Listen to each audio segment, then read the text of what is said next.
And now, James and Stu present the Top Turnbuckle Podcast. Remember to like, comment, and subscribe.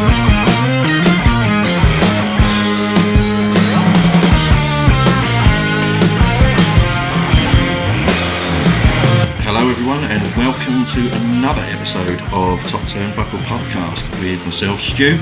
And James. This week we will be discussing our top 3 overrated wrestlers, our best WrestleMania moments, being match, pay-per-view or promos, and we've got a few subjects we're going to cover with a bit of a debate at the end of the episode. Okay, I'm looking forward to this one. I actually think this is going to be quite controversial. Yeah, I think it's. I think out of all the ones we've done, this will be the most controversial one. Yeah, we've discussed a few times in the past with, people we think are overrated. Last week's obviously we covered the underrated wrestlers. This week, me personally, it did not take a lot of thinking to do. No, it didn't for me either. I would just like to give a big shout out to Jonathan Coote, who did manage to act like a psychic and pick 3/4 of my list. So big props to you, mate. We have an announcement over Jonathan as well. For episode 4. 4, yeah. Jonathan will be our special guest. Indeed, we're looking forward to that one. Looking forward to what Johnny's going to bring us, especially with our topics that we're going to cover in the next episode and what we'll be talking about at the end. And I'm sure that James, as it's his pick, will divulge the information of what the topics will be next for our next episode right at the end. Well, I tell you what, I'm actually going to do that right now. Ooh. Yeah. I'm going to wing it. I'm going to leave it to Jonathan. Really? Yeah. Ooh. Yep. Oh, nice. So, Johnny. Yeah. It's your pick. So he's the special guest at the end of the day. Very true, very true. So, once this episode goes live, Johnny, give us your top 3 and your topic as well. Whatever he wants. Yeah. Whatever he wants to talk about, he can talk about. Our audience is so important to us. I think we've said that before, and we absolutely love the interaction with all you guys. It's a fantastic group. And I'm sure with our hardcore fans, they're fully aware that what our choices are our own independent choices. Yeah. We're within the overrated. We're not necessarily going to slag anyone. Well, we probably will. Well, but I think 2 of mine definitely. Well, actually, no, all 3 of mine definitely are. Yeah. So actually, we probably are. But it is our own opinions, and everyone, as we've said before, is entitled to their own opinion within the absolutely. chat. I'd like to also just briefly give a huge thanks to Adam Cox of Dear Download podcast for giving us a shout out on their last episode. So thank you very much for that, Adam. Much appreciated. Cheers. Wonderful. That's lovely. Thank you very much. So should we go straight into our top 3s? Yeah, I think we should start with you actually. Really? Because I think the last 2 times we have. I think the last 2 times we have started with me. Oh. So. Well, I'm honoured. Yeah. Fantastic. So. Mate. Should we start in reverse order and go for the third choice first? I don't think mine are in particularly any order, to be honest, so I'm quite happy. Mine absolutely are. So my third choice was not tough at all, but it was tough to pick one of the 2. And my third choice is Charlotte Flair. Okay. Just my reasons for it is, and as I said, it was a tough choice to pick between her or her father. I'm not a massive fan of Ric Flair. I never really have been. I find her tedious. I really do. I just find her whole atmosphere with everything that she does, I just find it tedious. And also, I think the final straw for me was the incident where her and Nia Jax had a spat in the ring. Yeah. And that was deliberate, man. That was, and let's face it, Nia Jax is not the greatest performer. It was anyway. Unprofessional as hell, wasn't it? You're at the pinnacle of your career. If you're with a company like WWE, if you've got an issue, fucking leave it backstage. Yeah. There is no room for that shit. No room at all. And that was just completely unprofessional to me. And by all accounts, from a lot of articles that I've read, she is a pain in the arse to work with. Yeah, well, here's my take on it. I actually think that since Andrade left, she has had a bee in a bonnet, and I think she's almost boo-boo faced. Yeah. I think she's. I can't even put my finger on what the problem is with her. She seems to me like she hates everyone. Yeah, I think even legit, and I'm talking like it comes across on the program. Yeah, like I'm talking like she's not cooperative with anyone. She doesn't like anyone. I'm talking from the backstage. Yeah. You know, I think she's a terrible seller of moves. Absolutely dreadful. And I recently watched the highlights of her, Becky Lynch, and Ronda Rousey. Yeah, for the Mania headliner. 35. That's the one. Yeah, and let's face it, Ronda Rousey's not exactly the most experienced wrestler, but she came across more of a fucking professional than Flair. Flair botched so much move. She did a natural selection move and let go of both of them. I'll be honest with you. Awful. I actually can't remember. It was terrible. I can't. It is a dreadful, dreadful fight. And to say Ronda Rousey was better than her in that match is really saying something, because I haven't got any fucking time for her either. No. When she was in NXT, I could get the hype because in terms of Charlotte, because one thing that really impressed me about Charlotte is, I don't know how true this is because I think most people would know, but she told everyone that she never told her dad that she entered the business. Bollocks. I don't buy that for a second. No, I'm not sure, but why would you? Oh, it skewed me a little. It skewed me a little, I have to admit, because I do a profession where my father's involved. Yeah. And he's of a higher standard than me, so I kind of related to her to an extent. Yeah. You have to come from it because you know my personal background. Yeah. You have to come from the point of view where some people will immediately say of your abilities, you're only there because of your father, which actually, in my case, is completely untrue. Yeah, I would say David Flair, though, did he? No. But I mean, like you said about the whole NXT era for her, yeah, she was talented then. She was good. She was getting over. And when she was a heel, It was great. But now you got to look at her and like, how many times has she had the title? Oh, I think it's boring. It's dull. It is dull as shit. She's done everything she could possibly do. The best thing I genuinely think for her, for that company, part ways. Move on. She'll end up in AEW, mate. Move on. Oh, God. No, don't. Do you know what? This is going to be a real negative subject for me, and I want to stop. I want to stop my number 3 right there. Otherwise, I'm just going to go right off on one. So, that's my number 3 pick, Charlotte Flair. End of. I'm done. Next. The only thing I've got to add to that is what I said at sort of the beginning of my thing. I think that this situation with Charlotte started with the release of Andrade. One thing I was going to ask you, though. Do you think she believes her own hype? Yes. Yeah, so do I. That's it, I'm done. Sorry. Yeah, sorry, I made a little bit of a faux pas then with my words. Since the release of Andrade, and then you've had the situation with her dad. Yeah. I can sympathise to an extent. It must be, I suppose it could be a horrible atmosphere there at the moment. Yeah. She must feel quite, vindicated, you mean? Yeah. Vilified. Vilified is the right word, isn't it? Because you've had the Dark Side of the Ring episode, which is exposed to father, and she... Not good for the Flair name in a whole. No. So, chip on her shoulder maybe, but very, very unprofessional at times at the moment. Absolutely. Okay.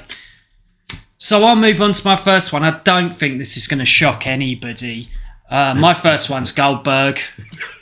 You have no idea how much I've been waiting to hear this one.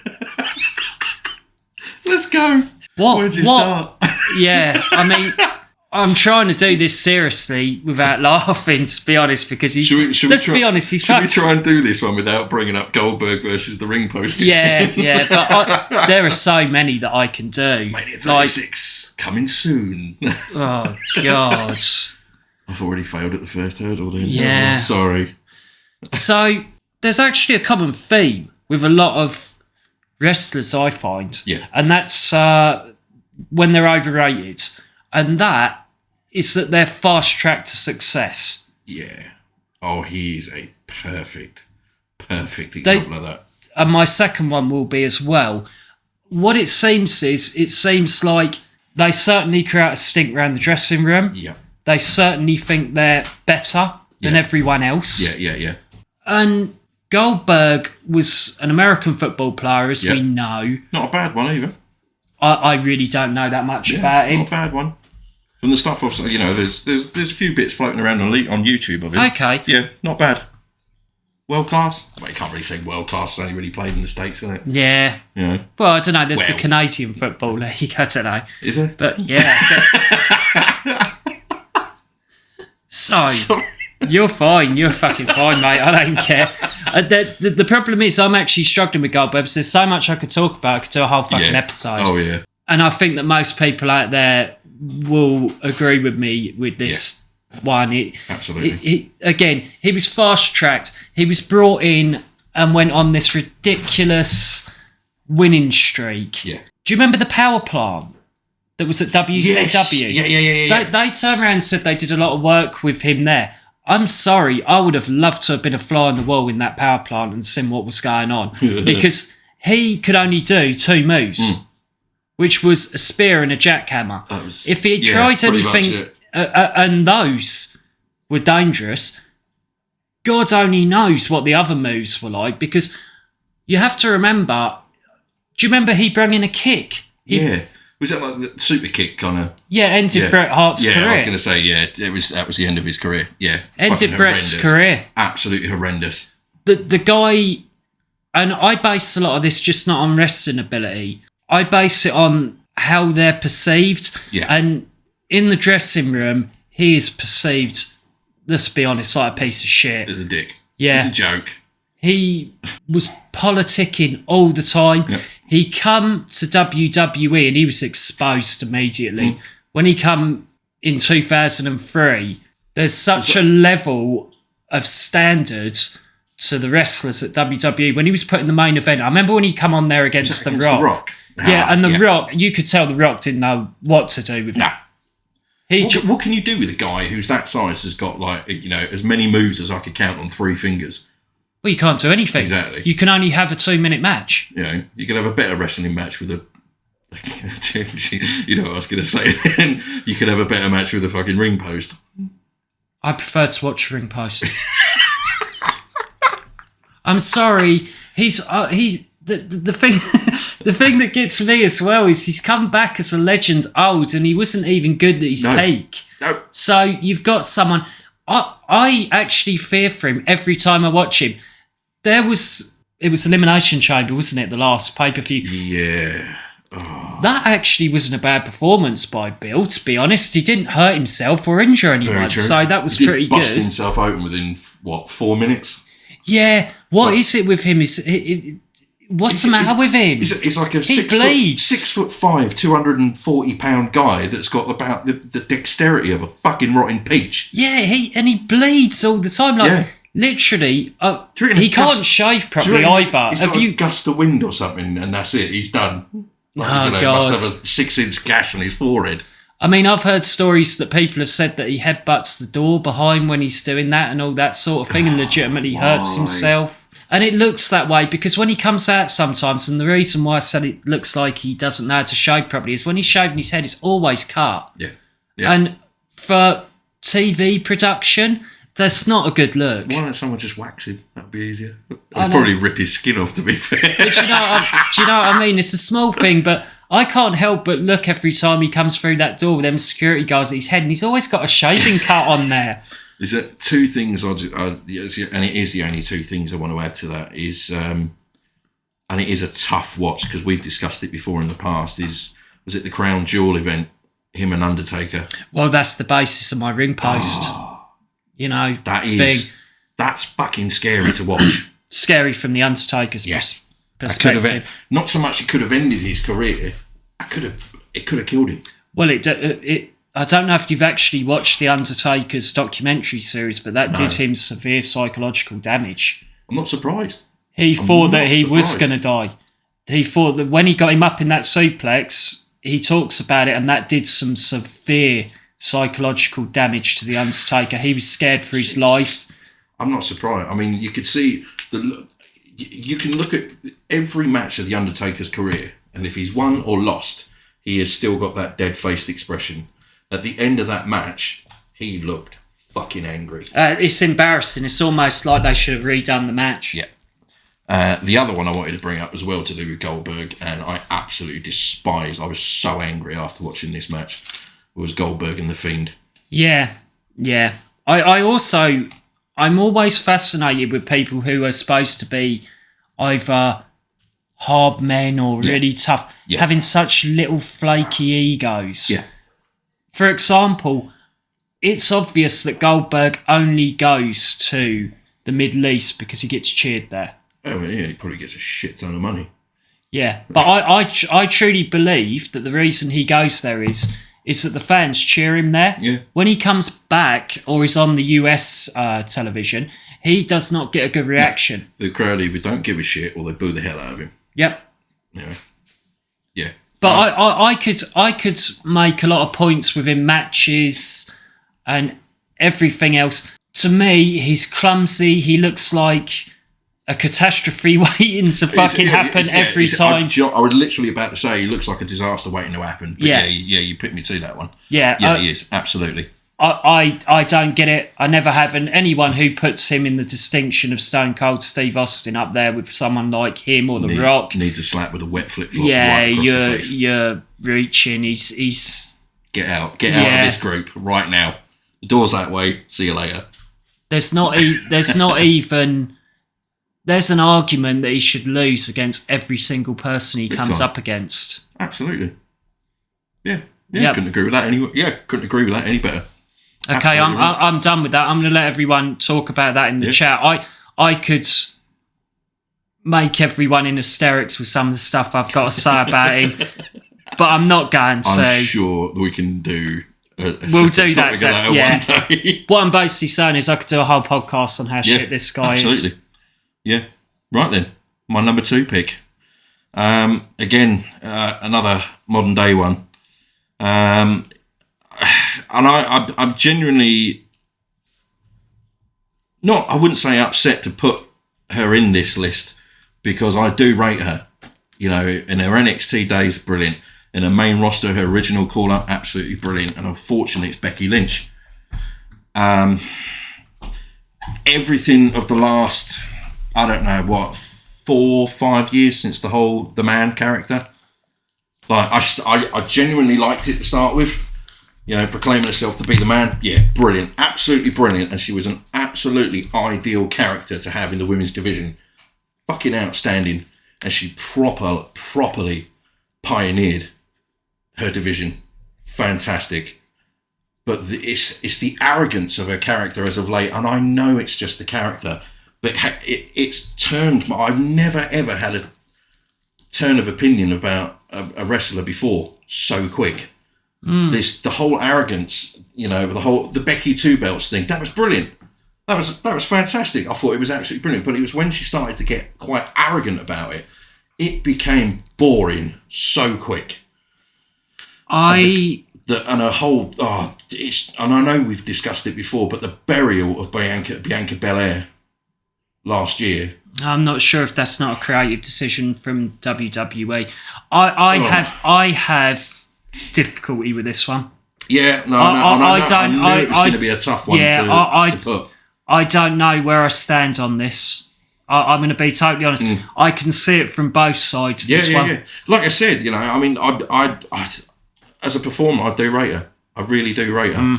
And obviously, you know, she's come back real quick since obviously childbirth, and congratulations on the child, by the way. But I don't know. It's just this whole arrogance of a character lately I don't know. I find it stagnant. I find it dull. As I said, NXT, she was up there. She was up there. She is, you know, as far as the women's division go, I would quite happily rate her in the top 5 best women's wrestlers that's come out of NXT. She had a fantastic run to start with. You know, she wasn't given many title opportunities to start with, and I think that worked in her favour. She got over. She really did. On a monumental scale, she became fucking outstanding. It's interesting the perspective of Becky Lynch, because when you think about it, she becomes over because she's underappreciated, and now a lot of people don't like her because she is appreciated. Yeah. So it's a difficult one. I would place it more on the Four Horsewomen. I think the Four Horsewomen have a lot of influence within that. I think it can become a bit boring at times. Yeah. I wouldn't put it so much on Bayley. Yeah, I'd agree with that. Yeah. I wouldn't put it so much on Bayley. I'd put it on the other three. I think the other three really, really do think a lot of themselves. Yeah. I don't think there's anything wrong with that, but I think at times they can be a little bit too protective in not letting anyone in. I mean, it's pretty obvious that Bianca Belair is extremely talented. It's pretty obvious that Rhea Ripley's got great charisma. Yeah.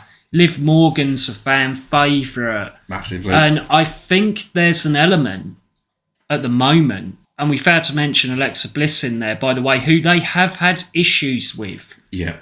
Yes. They have had issues with, because if you look at it, she's an outsider from NXT who came in and made something of herself. Yeah, absolutely. And those four were a faction, a group. And in and out of the ring, and I do feel sorry for Alexa. I know massively. She's not everybody's cup of tea. Love her. I do. I think she's great. Yeah, fantastic. I feel really sorry for Alexa because I think at times she's probably bullied backstage. I really do. Yeah.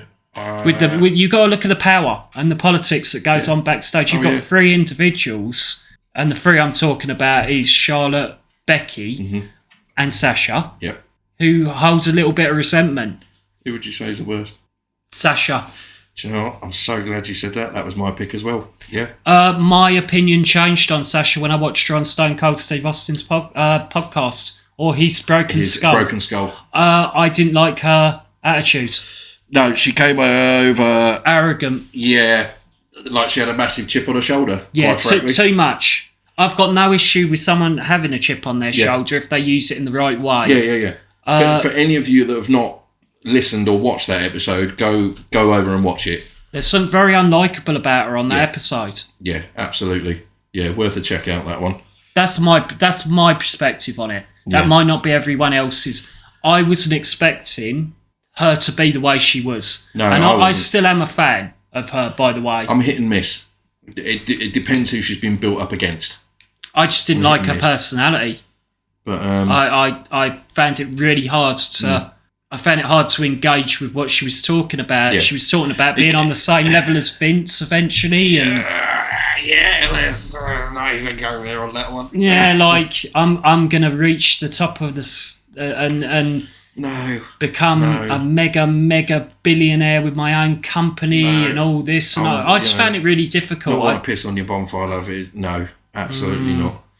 But yeah, to go back, it is. But I do like her. Yeah. For me, it's just the arrogance of the character at the moment. I find it massively overrated. Hence the reason why, unfortunately, Becky Lynch comes in at number 2 on my top 3. I'd like to hear people's opinions on that one. Yeah, I knew it was going to be a tough one. Yeah, I knew it was going to be a controversial It's one. an interesting one for me because actually we do this, and we kind of do it improv. We don't. We've got a set. You know, we rehearse certain things. Yeah. We talk about everything before we record. I'm kind of stumped with this one. I don't know how I feel about it. And I think that's fair for me, to be honest. No, absolutely fine. I was looking forward to seeing what your responses were going to be fair. Okay. But yeah, thanks. So, over to you for your second choice. Okay, my second choice. This individual has been pushed more than any individual in the history of the wrestling business. Oh, okay. I believe. And I think that I can back that up. It's Lex Luger. So close to being on mine. Yeah. So close. So, just like Goldberg, Lex starts from an American football background. Yeah. And he comes in, I think he's trained for a little while in I think it's the CWF, which is... I'm not sure, to be honest. It's where the incident with Bruiser Brody happened. Oh, right. Yeah. Okay.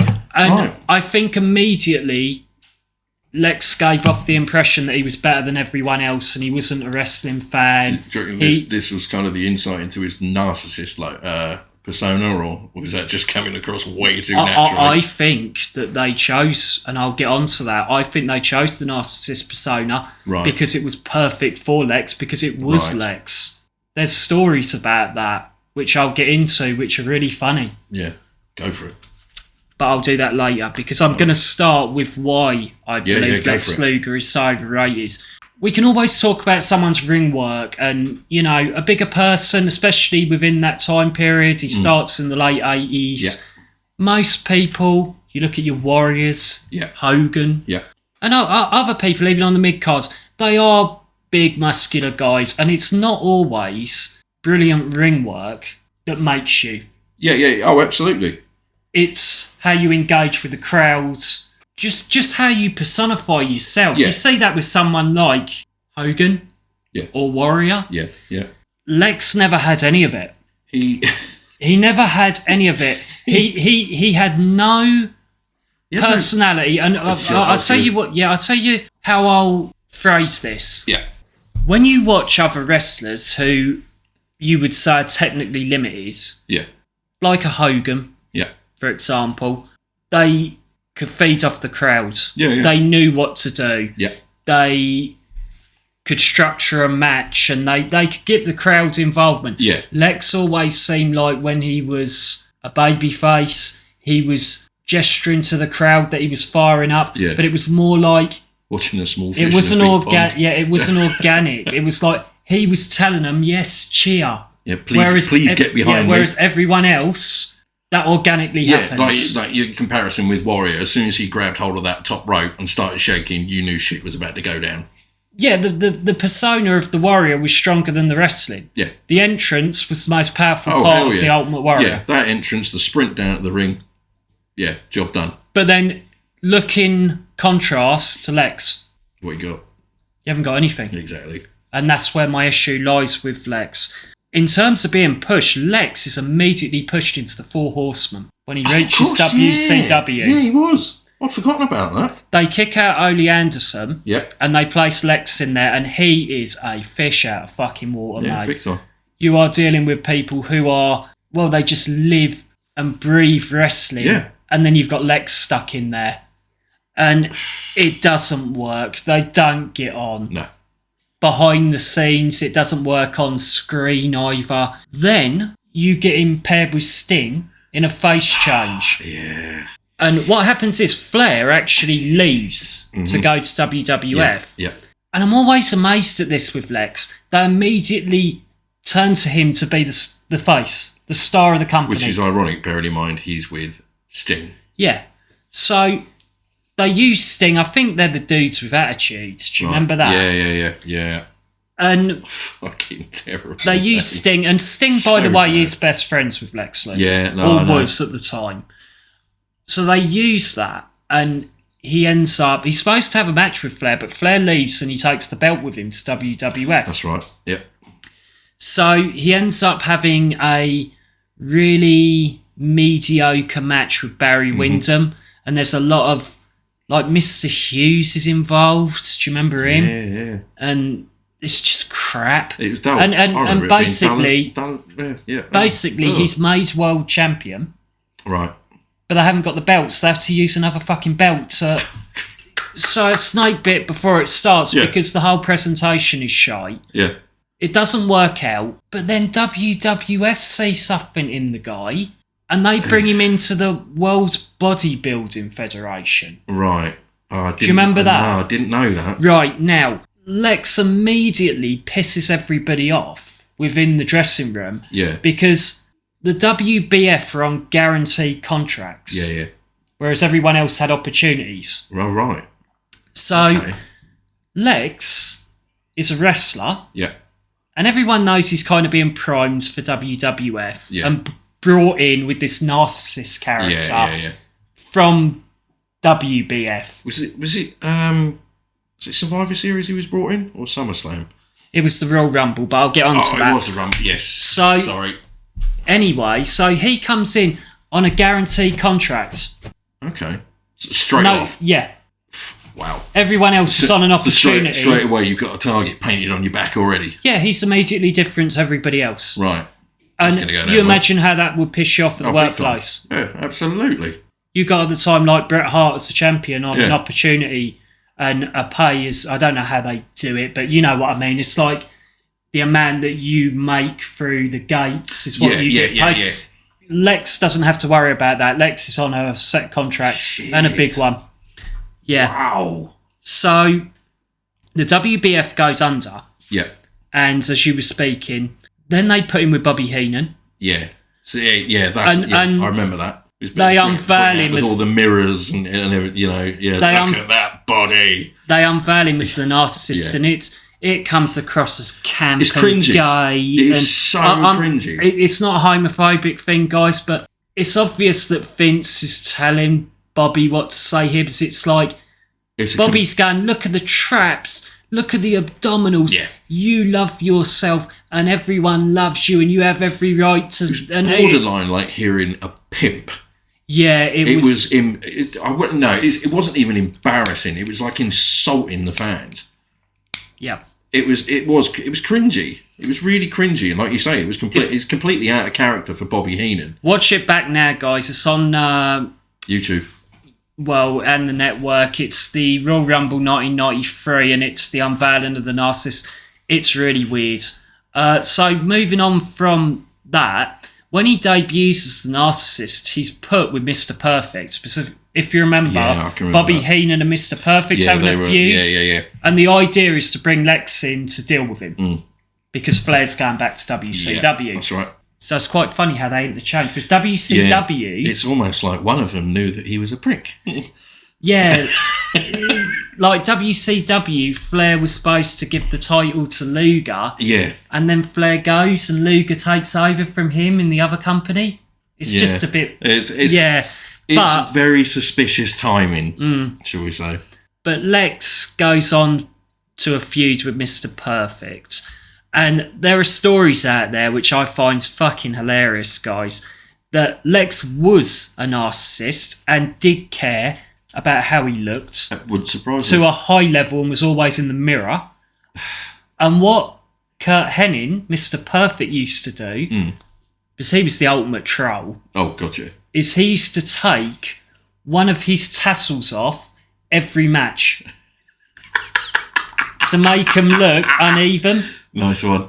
So he would do it on purpose. So when they were on house shows, he would take one off every time.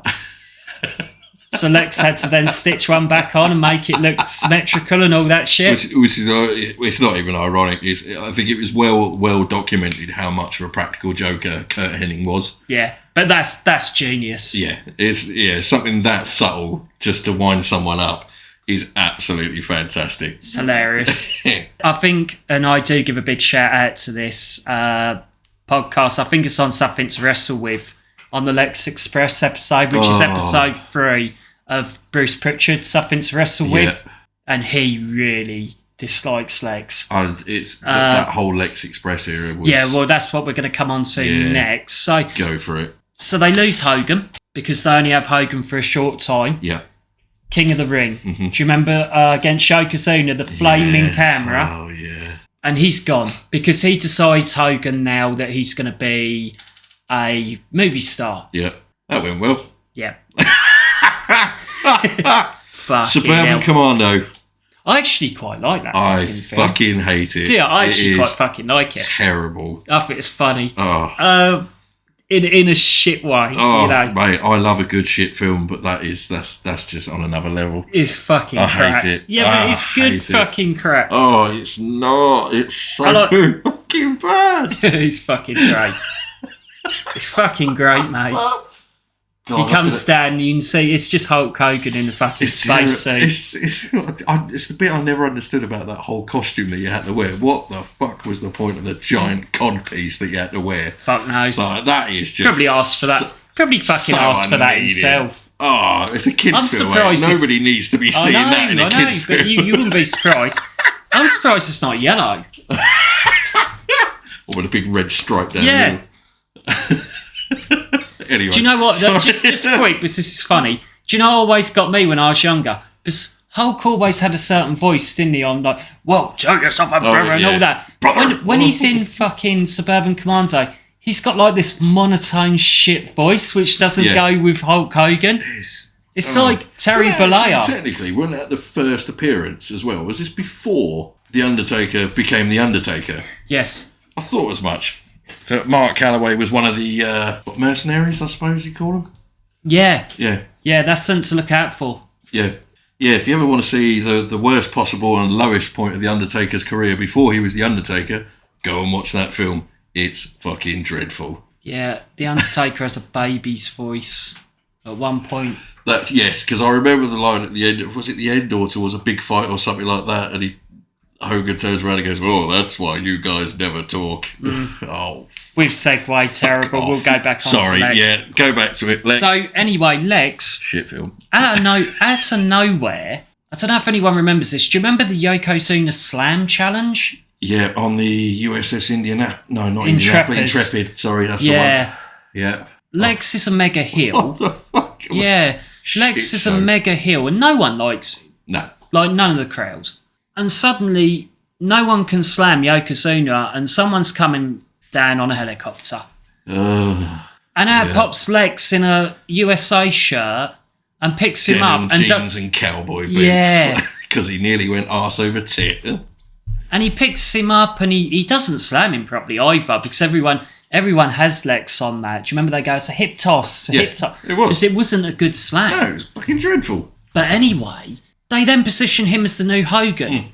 And they try and force it down everyone's throat and it doesn't work. No, and that's the exact reason. Like you said, it was forced. But can you see how many times this guy's been tried to be pushed? Yeah. So he's tried to be pushed now as the new American hero. Yep. Doesn't work. And going into WrestleMania 10, they decide to abandon it. And they go back with Brett. Oh, God. So then Lex, 2 years down the line, decides he's had enough of WWF and tries to negotiate with Eric Bischoff. Yeah. And Eric doesn't want him. It's Sting who persuades him. Yeah. But this guy goes down in history as being the first person to invade the WCW. That's right. Yeah. He invades on the debut episode in that mall. Yeah. In 1995. Yeah. So there's another massive push for Lex. And again, it doesn't fucking asked for. No, it doesn't go anywhere. No. They push him again in WCW when Hogan's part of the NWO and he's had the title for a long time. Yep. Lex is the person who takes it off him. Which is just shocking to me. How many times do you need to be told? You look at the talent that they had at that time. Like, you know, so we're talking about like NWO era, aren't we? Yeah. How many people, how much better talent they had at that time? That it could have been the guy that, you know, toppled Hogan. The problem is with that is that everyone was joining the NWO. Yeah, there was that fact as well, yeah. So Lex would have never joined the NWO. He did in the end because everybody joined it. But... Yeah. I think it was like, 75% of the fucking roster were a part of the NWO at some point or another. I think they were building Sting for the main push. Yeah. But I believe they still had Savage they could use. Yeah. Yeah, absolutely. But Lex was even involved with the NWO turn, the Bash at the Beach 1996. He was one of the WCW guys. The Wolfpack. Was he part of the Wolfpack as well?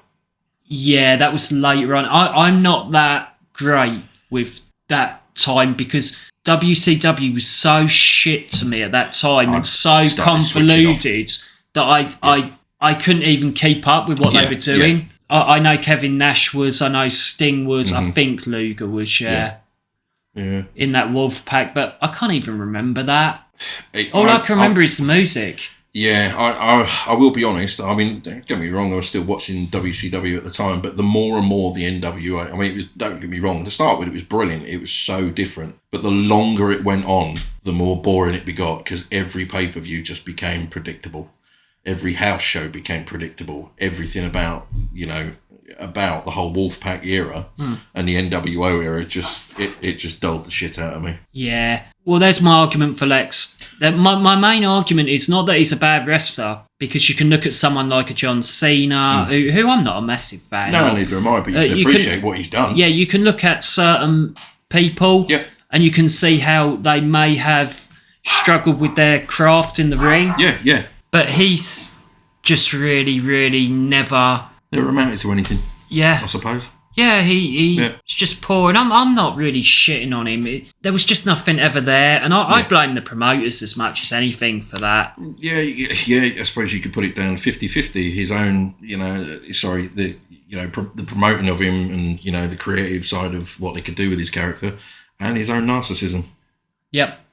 Let us know your thoughts on that one, guys. I know that Jonathan agrees with me on that one, as he delightfully pointed out on Saturday night. So, I'm going to go for my number one pick. Not a lot I can say really about this. I'm just going to go straight for it. It's Hulk Hogan. Okay. I think possibly easily the most overhyped, just everything's over.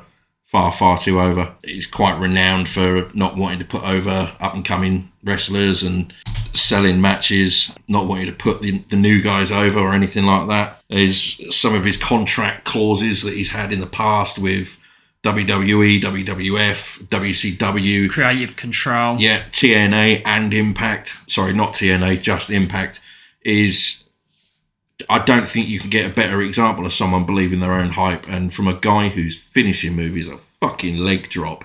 Piss off. Just piss off. It's just... It's everything about the guy just irritates the shit out of me.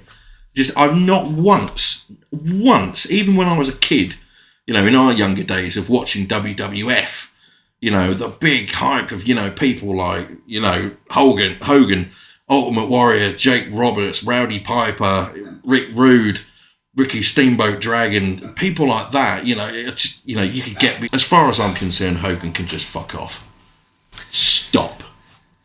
Just fucking stop. So I genuinely couldn't give a shite. And the best thing I think that ever happened to people, this shit being pointed out to him, is the match. Was it WrestleMania he had against Shawn Michaels? SummerSlam. When he was purposely selling. Oh, great. Because that flat out show, because Hogan, he categorically stated in a contract or something, so I've read, he refused to lose. Yeah, there was supposed to be a big... legend versus icon, or, it was supposed to be a story around that. What was going to happen was, and this is what I heard, is that Kevin Nash was going to cost Hogan the match. Right. And then they were going to have another match. So he ruined the creative. Because what was going to happen was you would have Kevin come in. Yeah. And he'd have the NWO link. Yeah. But he'd also have the link to Shawn. Yeah, of course, yeah.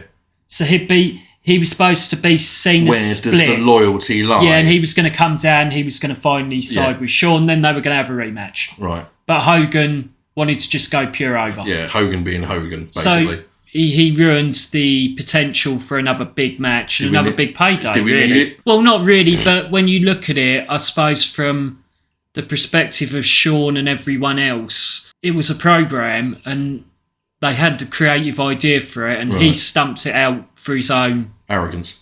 Yeah, and his own benefit, didn't he? Yeah.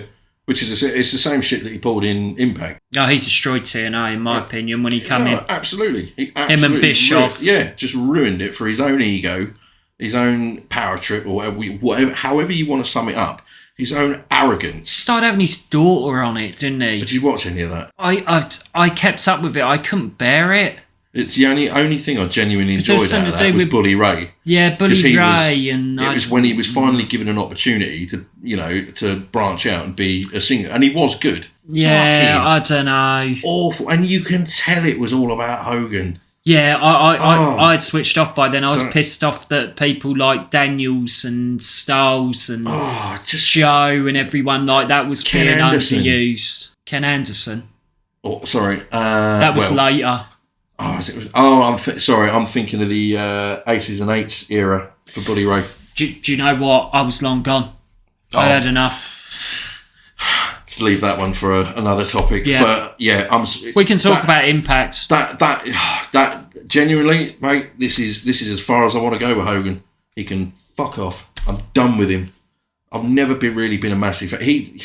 It was, as I said earlier, with the whole Charlotte and Ric Flair thing, I wrote these down in order from 3 to 1, and it was tough to pick Charlotte or Ric. My top two, after thinking about it, was Hogan or Ric Flair, and after thinking the fact that, my final choice was finishing moves. Okay. Figure four figure four reg lock. Who the hell? Figure four reg lock. Thanks for doing that, because I don't need to edit that fucking out now. Figure four leg lock against a fucking leg drop. I will take a fucking Ric Flair finishing move any day of the week. I had to say Ric Flair finishing move because I knew I was going to cock that up again. So, do you want my point on it? Go for it. Okay, I agree that he was limited. I hope the end of your sentence is going to be, he's a prick. Yeah, pretty much. It pretty much is. Here's my issue with the contrast when we were talking about Lex. Yeah. He got over and made loads of money. Yeah, true. I can't. He made everyone else a lot of money as well. Oh, yeah, I can't fault that. As a name, because I'm not saying it as a wrestler, as a name, Hulkamania made WWF a global phenomena. One thing about Hogan, which is really interesting, and Steve Austin picked up on this on the Stone Cold podcast that he done with him, and this is absolutely true. If you get a chance, go and watch Hogan's work, and some of it was done in the late 90s in New Japan. It's a totally different wrestler. You've got a guy on there doing drop toe holds and everything. He was programmed to work like that by WWF. His finishing move... Shame on them, then. Here you go. This is going to stump you. His finishing move was not the leg drop. Thank God for that. Probably because of, NW... New Japan I forgot what they called it. So he would whip someone into the ropes. Yeah. He would go the opposite way, and he would run towards them and smash them with the top of his elbow. That was his finisher. Okay. So it's a difficult one. In effect, it's kind of like basically a face-forward version of Chris Jericho's new one, Judas Effect. Kinda. All right. So it's more of a MMA strike-ish. Yeah, I'd go more that it's just a running elbow. All right. It's similar to a lariat. Okay. But it's closer to being an elbow. That's my homework when I get home on YouTube for tonight. Yeah. It's an interesting dynamic with Hogan. I totally agree that he was a politicker. Yeah. I totally agree that he kept people down. Hogan's a difficult one because whenever you're number one, again, I was talking about this earlier, these people seem to have very fragile egos. Yeah. And I think he was so protective over himself overly, and it works in his detriment. It's almost like he treated himself not as a wrestler, but more of a brand. Yeah. Yeah. Yeah. Which unfortunately a lot of professional sports stars from all different types of sports now are. Once coming, not even so much coming towards the end of their careers, but Yep. Well, okay. Yeah, I'm done. Okay. Yeah. So again. Fuck Hogan.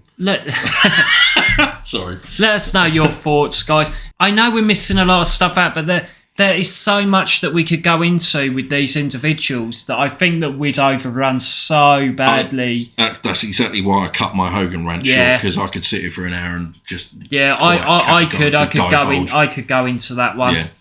Yeah, I'm done. I'll leave it for the viewers to decide. Mic drop. Yep. Okay, you want my third one? Yes. Okay, these are in no particular order, as I said, probably with the exception of Goldberg, who I would place at number one.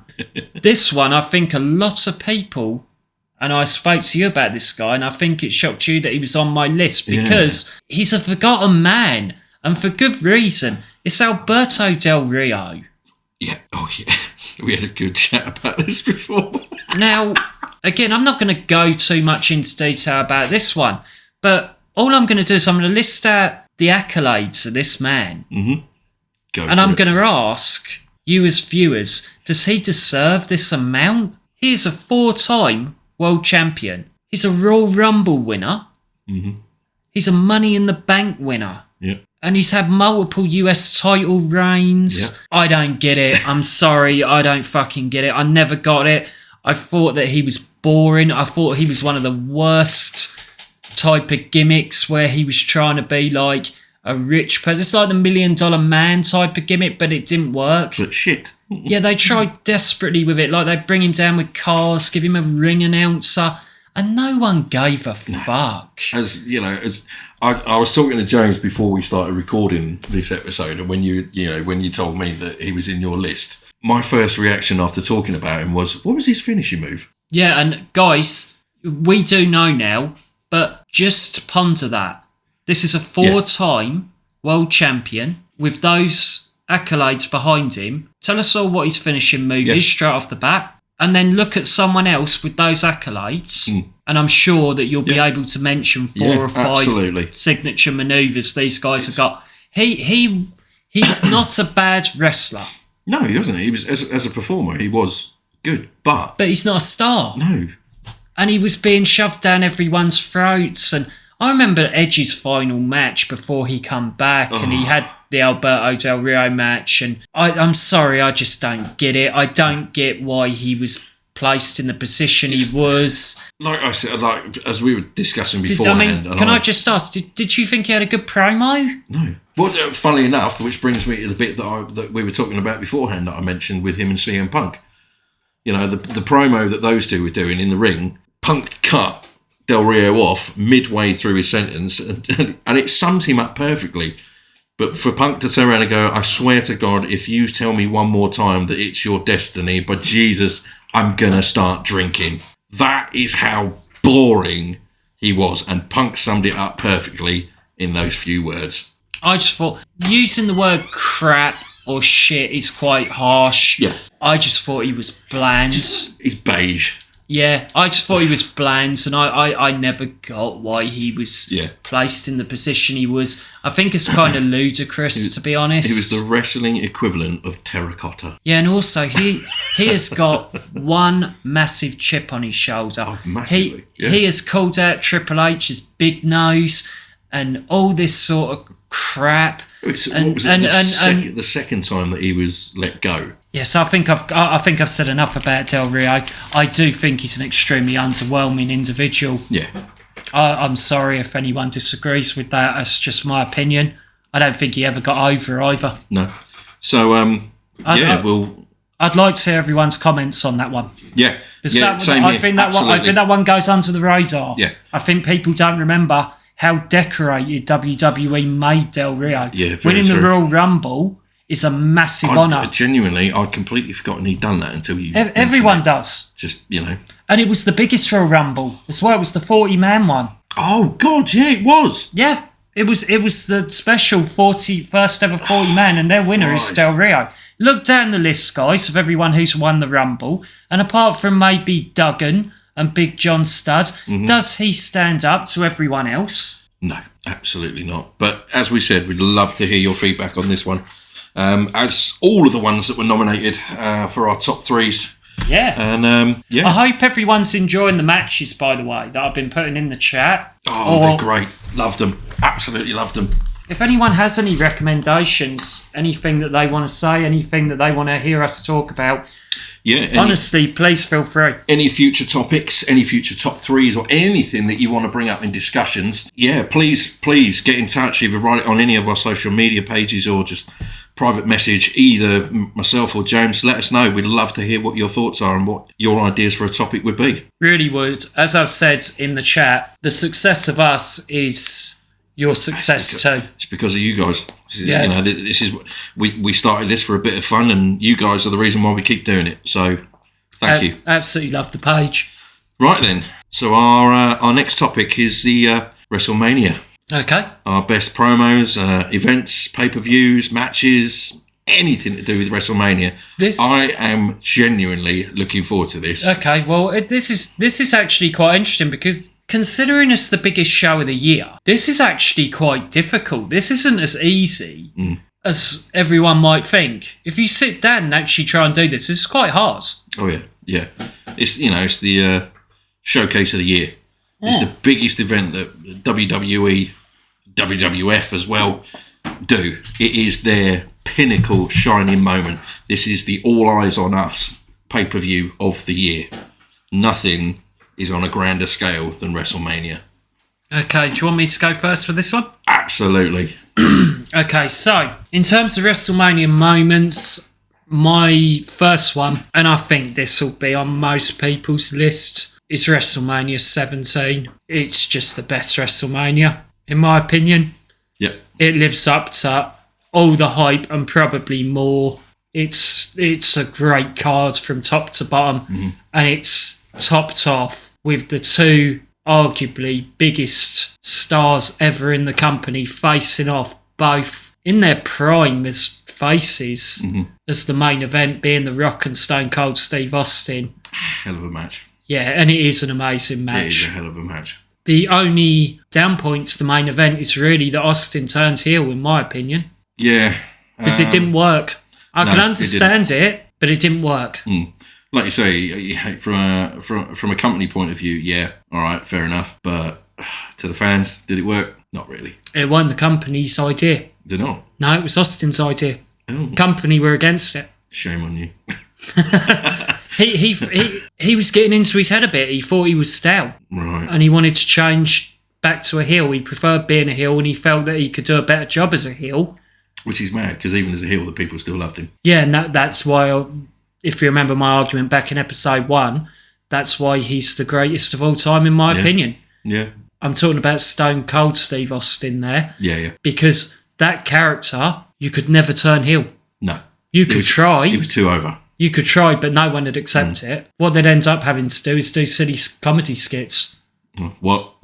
Yeah. And do you remember the Angle and Austin stuff with the guitar? Yeah. And in the end, everyone... shit hat Angle. Everyone loved it. I loved it. I hated it. Did you? I absolutely loved it. No, I did not like it at all. I thought it was fantastic.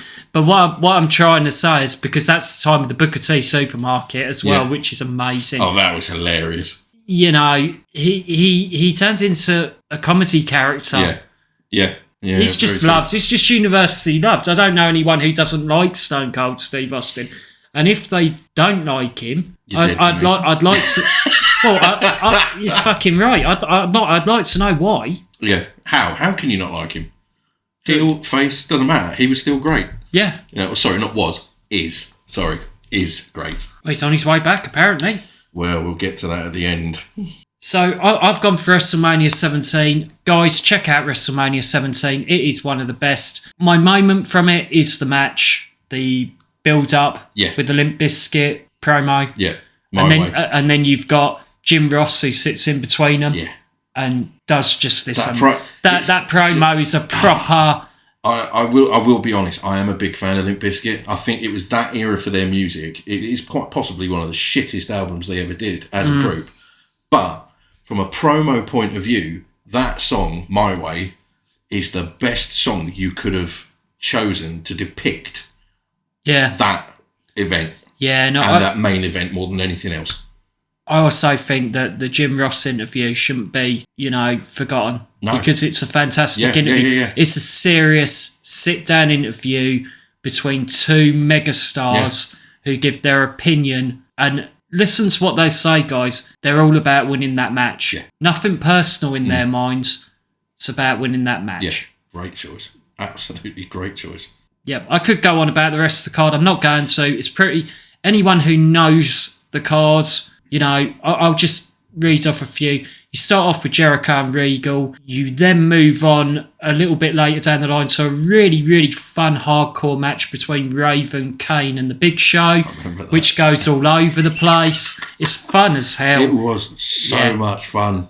Then you've got TLC. Yeah, I could go on about that match forever. I know. You've got TLC. You've got two absolute megastars in Triple H and The Undertaker facing off in the match. Yeah. You've got Benoit and Angle in a technical masterclass.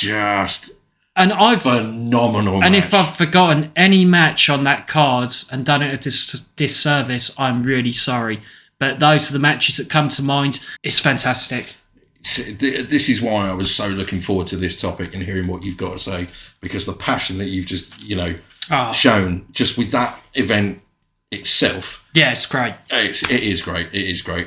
I won't lie. That came very close to being my pick. I'm shocked it isn't. It's my choice. Is I think 19 is another WrestleMania that could have got on there. See, in fact, I'll tell you what I'll do. This is a shout out to our special guest. I'm going to change my WrestleMania 8 pick. Ooh. And we'll do WrestleMania 19 next for me. Ooh, nice. Very nice. So my pick was a bit of a double act. I went for a match and the promo from the match, the build up to it. Mine is from WrestleMania 29 and it is The Streak versus Respect. Okay. Mine is CM Punk against The Undertaker. Now, I know it's not going to be... See, I know you've got... See the smile on your face already says it all. Listen, we've just talked about... I don't want to get anyone... Because he has such a following, and the following are so hardcore. I do like... Punk or Undertaker? Yes. Punk. Right, okay. I do like CM Punk. Yeah. I have sat here with Stu before we started this and talked about how emotional I found that AEW entrance with the original Ring of Honor music the other day. The recent pay-per-view AEW Revolution. I absolutely loved it.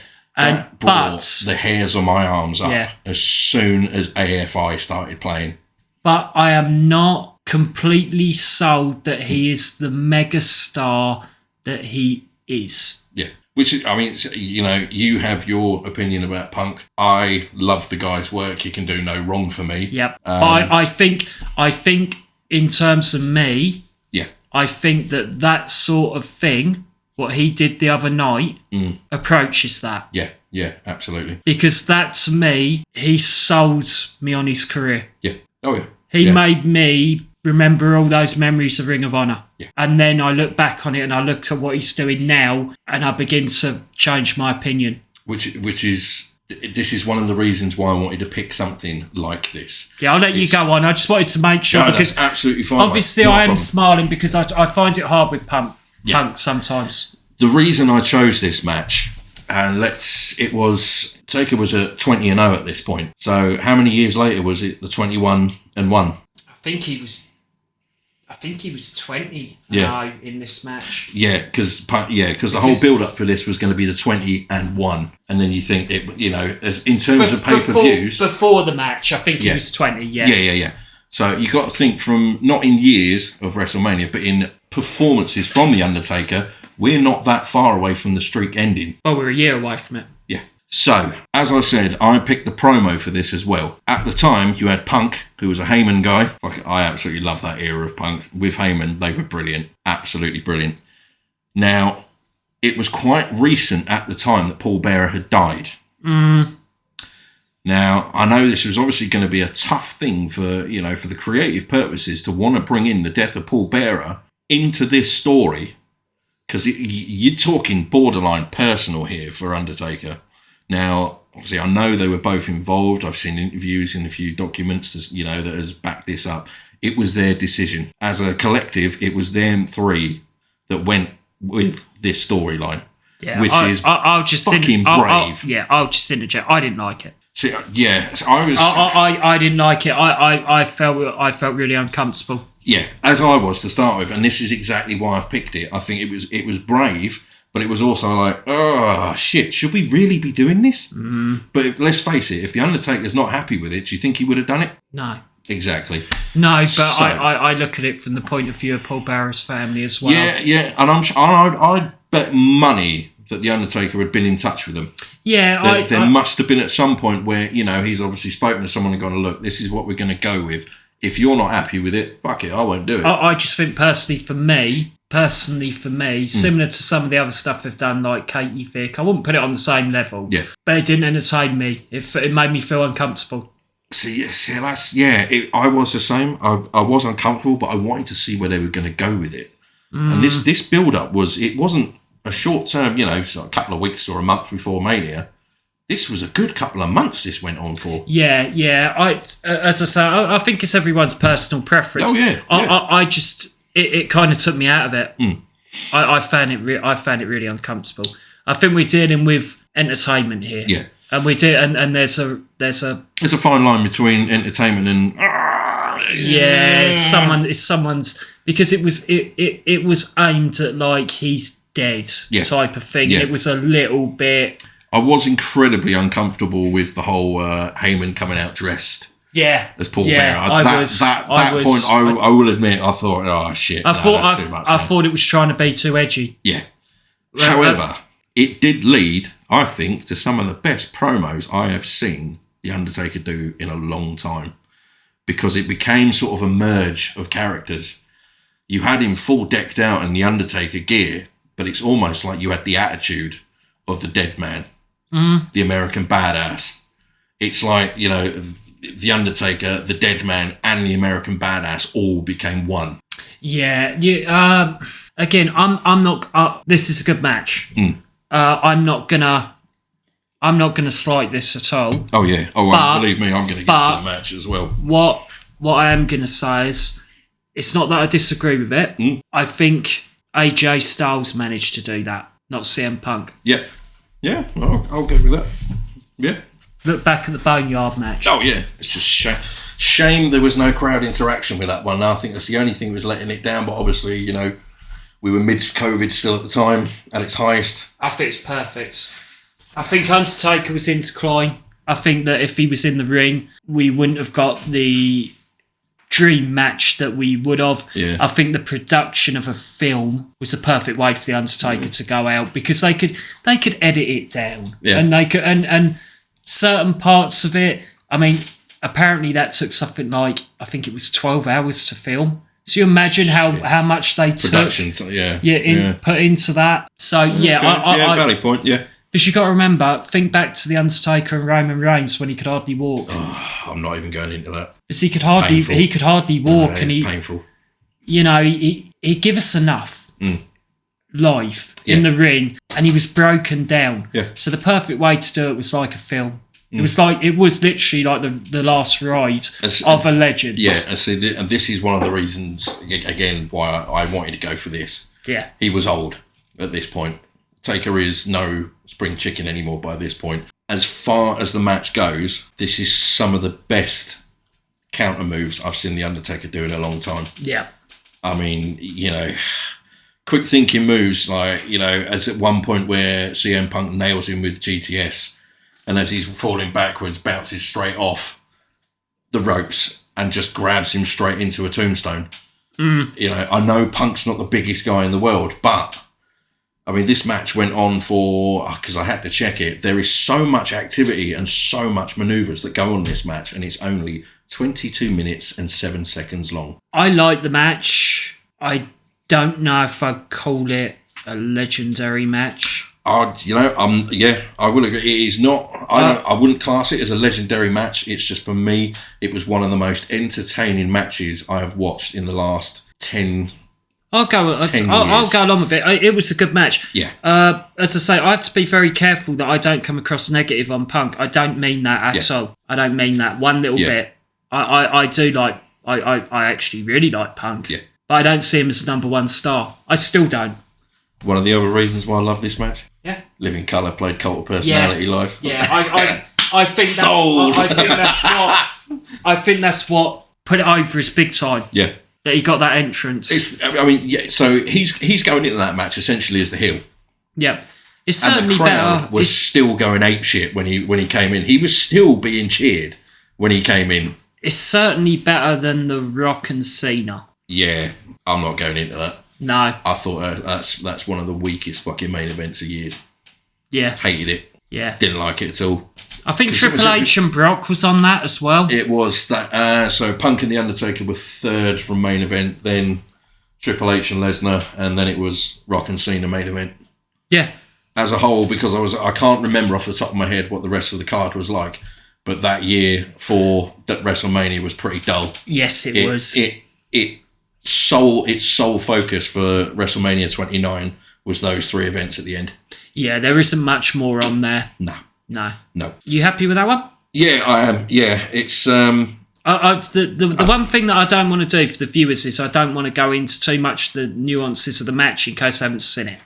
Yeah. It's because it is worth. I mean, the full match is on YouTube, or if you've got WWE Network, go on and check it out. It is worth watching. I mean, one of my other highlights for it, and it is just it's not going to ruin anything. I promise you that. It evolves around the old school move, Taker's walk rope. Walking on the rope. Punk does him in the first one, knocks him off, and then Punk does it.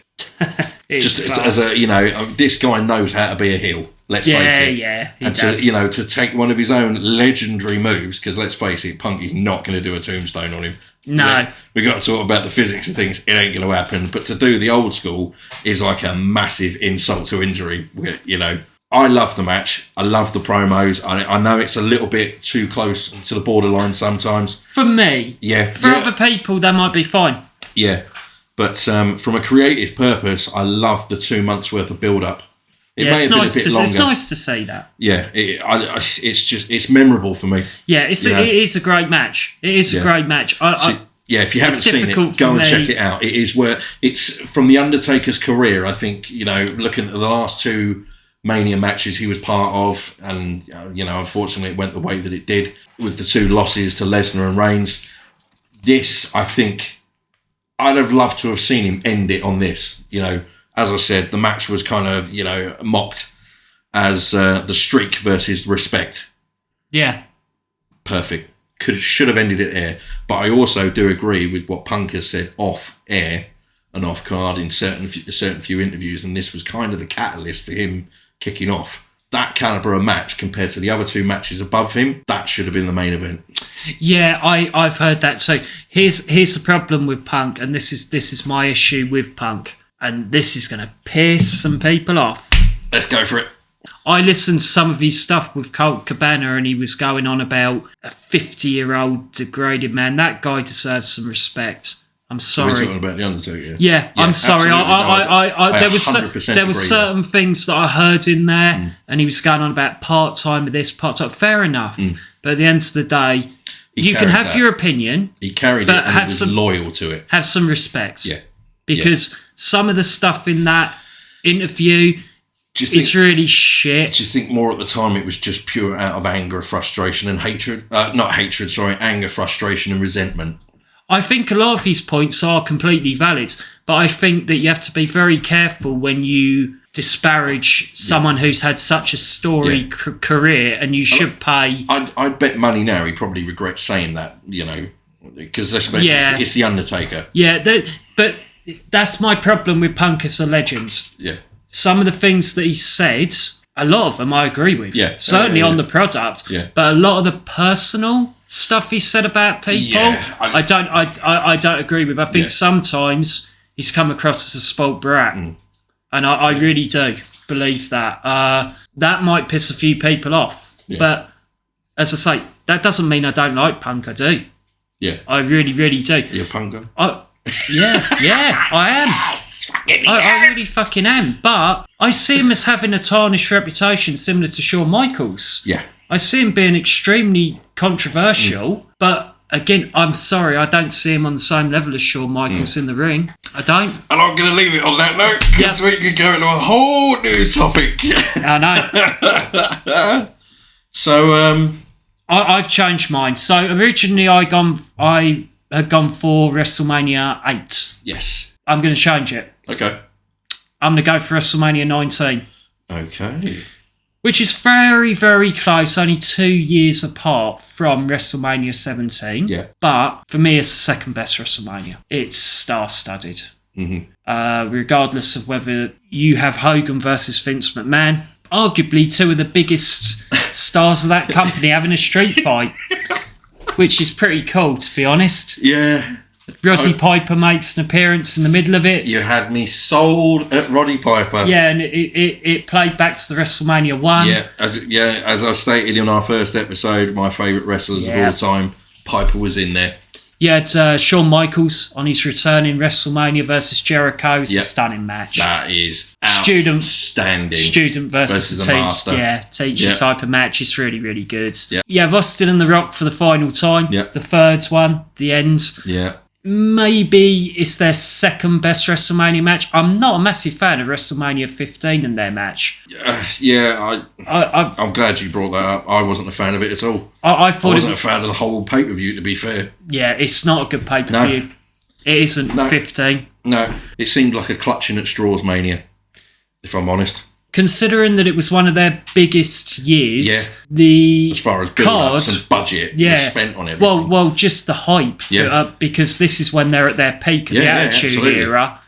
It's not that great a pay-per-view. No, it's certainly not a WrestleMania quality pay-per-view. But you've got people like Mick Foley in the middle against the Big Show. Oh, please don't, please. And it's like 2 minutes long. Yeah, it's not just Yeah, stuff Another like one that. of my favourites. Let's not. But anyway, that. going back to 19, Yeah. you have Lesnar versus Angle. Yeah. I mean, it's the main event, but in my opinion, the main event was Austin and The Rock. Yeah, it kind of, though it goes back to what I was saying about Punk and Taker. That match should have been a headliner, much the same as the. Yeah. I just think I look past the last match thing. Yeah.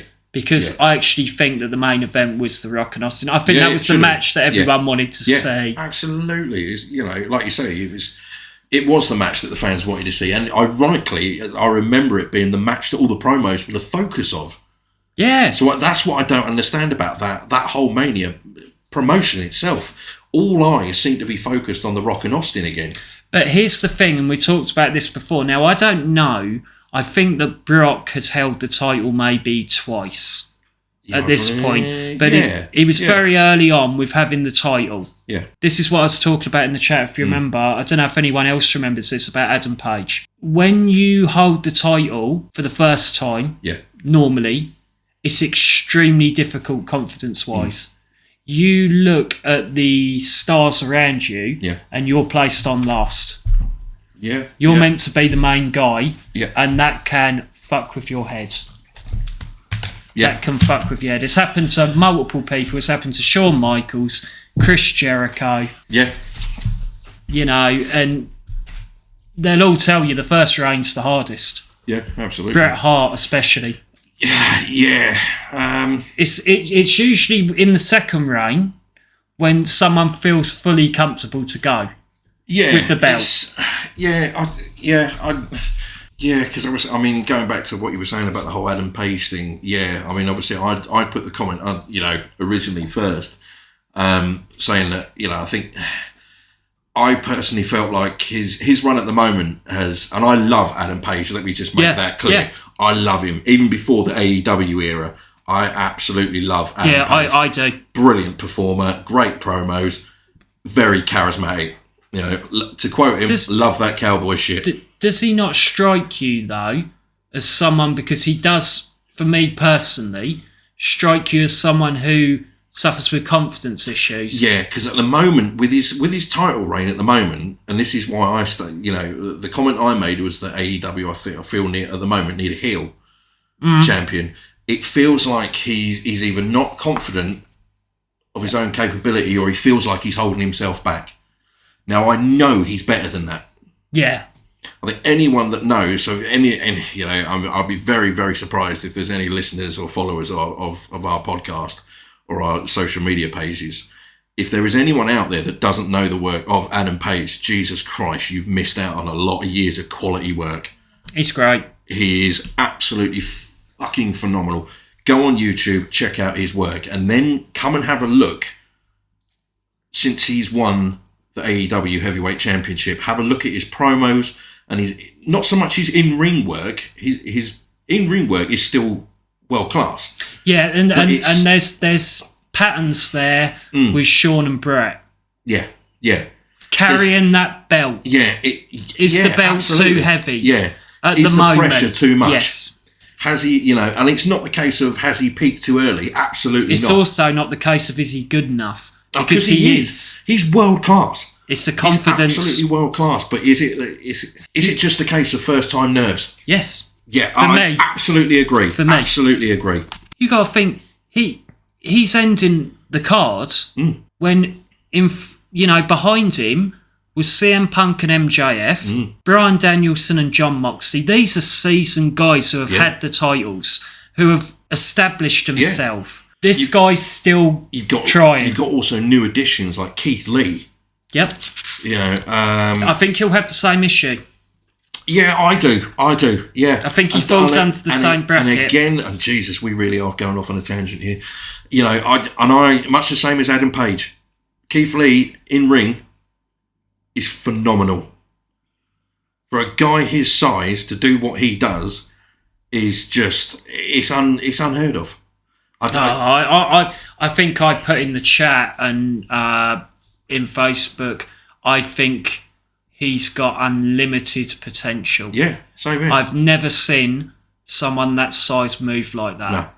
Though I still think the funniest thing I've ever seen of him was I think it was Adam Cole running down the aisle, and just out of nowhere, Keith Lee just checks him straight into the crowd. Yeah, but that's a combination of two individuals who are absolutely to time that bump, to time that jump, bang on perfect to catapult him up and over the crowd. Brilliant. Yeah, that was safe as hell as well. And I imagine that the crowd area there, I'd bet money there's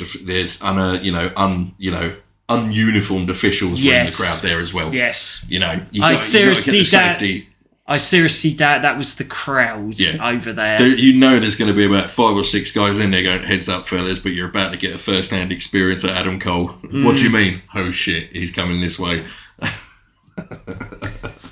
So shall we move on? Yes. Because I mean, WrestleMania 19, give it a watch, guys. I think that's where we were. I actually can't fucking remember. Yes. Yeah, that was it. Yeah. Yeah, okay. Yeah. So, we're just going to do we're going to end the episode today with a brief discussion on the upcoming... I've got more. Oh, really? I've got one more. Oh, go on then. Sorry, I didn't realise you were done. I've got one more. Sorry, I'm getting eager, man. I'm eager about the next one as well. No worries about it, mate. I think Daniel Bryan winning the title was special. Oh, absolutely. Yeah. I think that was really special. I felt it was special for the crowds. They were fed up with the bullshit that was going on. And I just think it's a WrestleMania moment. I think it's probably, if you look back, and people argue with me about this. You see, again, I don't want to make this about Punk, and I really don't, because I do really like Punk. I am. I always have been. I'm going to keep milking this gravy train. I always fucking have been. But for me, Daniel Bryan is the biggest star. Absolutely. Yeah. And he's been the biggest breakthrough face. And that was so deserved. Yeah. Yeah, too right. Absolutely too right. That was... There couldn't have been a more deserving or nice person. Yeah, because he worked his ass off to get there, man. It felt so real. Yeah. Kofi's one's similar, but it's a copy. Yeah. Kofi's was close on mine. It was a borderline, it was scene for scene remake. Yeah. Don't get me wrong. On a personal level, I loved it for Kofi. I was so behind Kofi Mania. Yeah, I was absolutely. I'm with it. I'm not stating that I was against it at all. I really was, but it had been done before. Yeah. That's the problem. Yeah, and here's my issue with the Liv Morgan thing, because I thought they were going to go down that route. Oh, right. I didn't want that to be seen as a carbon copy, because I thought that's where they were going to go. And they just seem to have buried her again. We'll have to wait and see. Well, time will tell. Yep. There was, as you said, there was another one for you. After what talking then about Daniel Bryan, it was another memory that just popped up in the head that I will be honest, I hated his character when he went solo. Yeah. And I'm going to say Seth Rollins cash in money at the bank contract. Very, very close to being on mine. Cash in against Reigns. It was amazing. And Lesnar. That was awesome. Just that image of him stood at the top of the ramp after winning the belt, stamping his feet, swinging it around like a lasso. I just think the music hitting and knowing perfect timing. That someone is actually going to cash in on the main event, which they've never done. Yeah. And I do like Seth. I do. I think that I liked him then. I don't like the character now. I just find it like really, mate. You're so better. It's like a B-rate Joker. Yeah, it's just like a Joaquin Phoenix Joker. Yeah. Burn the world down. Yeah. It's pointless. Where's it gonna go? Fuck knows. It can't. It's crap. It's go back to the Architect era. Yep. That was brilliant. That cash-in was perfect timing. So we'll have that as your other one then. Yeah, that was a spontaneous one. I think that's fair. Yeah. I think that's fair. That was very close to being on mine. Other than that, I'm all out. Yep. There's not many moments. No. Look back and you look at Daniel Bryan raising the titles. It's a perfect finale for the Yes Movement. Yep. That was brilliant. You had Brett being hoisted up at WrestleMania 10, but then that's skewed because Owen comes out. Yeah. So it's just a little tarnish at the end. Yeah. It's just kind of, really? It's really good, but it's not a moment because it's setting something up. Yeah. It's just, so but we're basically, we were trying to, and it was fucking hard to pick. Yeah. Because you're looking for a conclusion. Yeah. You're looking for the end, and the fucking family coming in and the celebration. The wife, the kids, everything. Yeah, but it's difficult to put Brett's one in there because Owen is standing in the hallway, almost tarnishing the moment. It's a bittersweet ending. Yep. Yeah. I'm done. That's it. I am. Yeah, I'm not adding anything more. That's fine because we just keep going. So, just briefly to summarise then, because we're heading into WrestleMania season, should we have 10 minutes about what we think's going on at the moment? Yeah. So I was looking ahead yesterday. Obviously, some of these matches aren't finalised, but these seem to be the main rumours that are circulating online. Obviously, we've got matches that are set in stone. We've got title versus title, winner takes all. Brock Lesnar and Roman Reigns. How do you feel about that? Nah. Yeah, same here. Couldn't give a toss. Women's Raw Championship match of Charlotte Flair, Ronda Rousey. How do you feel about that? He's just shaking his head. I'm going to be taking a lot of piss breaks. Oh, God. You know, they say you always have a piss break match. I think I'll be in the toilet the whole fucking time. Mate, I will quite happily sit and eat the hottest curry, be glued to the toilet for 30 minutes for that one. Bearing in mind, I think that's 25 minutes too long. I just don't see any excitement in that match. No. Why are we having that match? You tell me. I don't fucking know. I don't even know if Ronda's going to stick around. No. Again, SmackDown Women's Championship match. Becky Lynch, Bianca Belair. I like Belair, and I'd like to see her have her moment of WrestleMania. Ooh, I know she had it last time. Yeah. But I would like... basically, I'd just like to watch Bianca Belair, how good she is in the ring. So I completely forgot to ask. This is one of the main reasons why I wanted to start reading these off. I want to see your predictions and my predictions for this. So let's go back to the beginning. Roman Reigns and Brock Lesnar. Who have you got? Reigns. Yeah, sadly, I think that's the way it's going to go as well. I think they've got plans to keep the belt on Reigns for a really long time. Yeah, same here. I think they're going to push him to be the longest running title holder of all time. Maybe. Yeah. Flair and Rousey, who's your winner? Rousey. Yeah, I think that's a given obvious. Lynch and Belair. Belair. Yeah, I've got Belair all over that. And here comes my first what the fuck moment of WrestleMania. The Miz and Logan Paul versus the Mysterios. I'm not even going to fucking comment on that. Right. I'll be in the toilet throwing up, not pissing. I used to be a bit of a Mysterio fan in his earlier days, WCW and earlier, debut on SmackDown days. I know you're not a massive fan, which is why I'm not going to... about? Mysterio. Ray. I am a fan. I think he's in the overrated category. Yes. I think he's... I don't think he's... I think he's a trendsetter. Yeah. Because he come over from like AAA and everything that. Yeah. And the American audience saw that type of wrestling maybe for the first time. Yeah.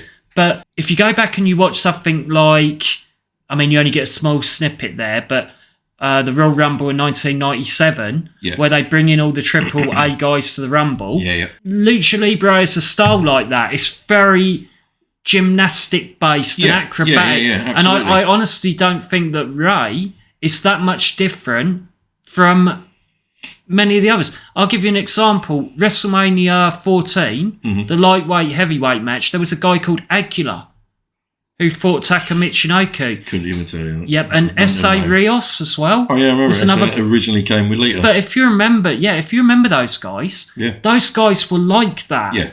And I don't see too much for... people are going to really fucking hate me on this one. I'm genuinely going to put a comparison now, right? Yeah, but think back to S.A. Rios, right?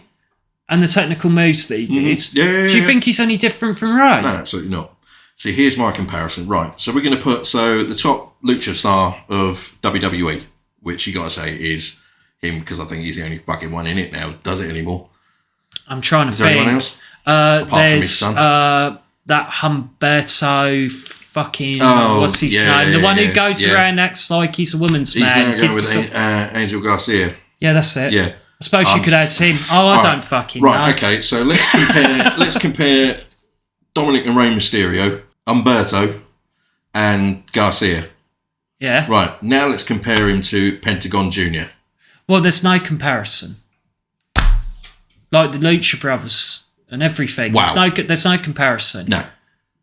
They're not just lucha wrestlers, they are wrestlers. Yeah, they're class. They are. That is, and I do love the whole Lucha Libre style. Yeah, I do. They are out of this world. Yeah, but that's what my issue is. My issue is that Ray was seen as that he was on another pedestal to everyone else. And he's not. When I'm not saying this like cockily, but I was watching AAA and I was watching people do that sort of stuff all the time. Yeah. Yeah. Anyway. Yeah. So, what the fuck is Logan Paul doing in this? I thought it was going to be Cody. Well, so did I. Well, this was I've got a mystery partner. Here comes Logan Paul. Oh shit! Did you watch that episode of SmackDown? No. Was it SmackDown? Oh, who gives a crap? I don't care. I'm glad I didn't. Honestly, I kid you not. When he announced Logan Paul, the crowd went, "What?" Yeah, they all thought it was fucking Cody. That's why. I was like, "What the fuck are you doing?" WWE likes to disappoint its fucking audience. It puts a little feeler out there. Like the Miz is calling fucking Cody. It done that on purpose, and then it fucking brings Logan Paul in. Like one of the most hated individuals. Him and his fucking right. I'm going to really sound harsh here, and I apologise to anyone out there that is a Logan Paul or Jake Paul fan. Fuck them. I can't stand them. I think they're fucking spoiled idiot brats. You know, his dipshit brother is proclaiming himself to be the greatest boxer because he's got 5 undefeated. Winning streak. How about you fight a fucking boxer for a start off? You fought a boxer, an ex-MMA star, and fucking postman, as far as I'm concerned. I'd like to see him Piss off. I'd like to see him get in there with Deontay Wilder. I know Wilder's not the most technical, but I'd like to see Wilder knock his fucking block off. I want him to still fight Tommy Fury. This is a guy who trains with his bloody brother. Yeah, I would like someone... Knock the shit out of him. I'd like the cocky bastard to get in there with someone who could do a real... Not permanent damage, because that's bad. Yeah, I know. Yeah, I don't wish anything, You know what I mean with Deontay Wilder. Yeah. I'm not a massive fan of Deontay Wilder, but one thing Wilder will do is knock a shit out of him. Yeah, I'd like to see someone... I'd like to see him get fucking tagged by Wilder with a right. Genuinely, you can't see this, but my face is genuinely... I've got genuine anger for these two. I can't stand them. Do you know what you want to do to make yourself feel better? Brats. Do you know what you want to do to make yourself feel better? Think about that right that Wilder's got, and imagine that landing on one of their fucking faces, and you'll feel a lot better. Do you know what would make it feel even better? Watching it in slow motion afterwards. Yeah. Seeing that, That's what I mean. Right.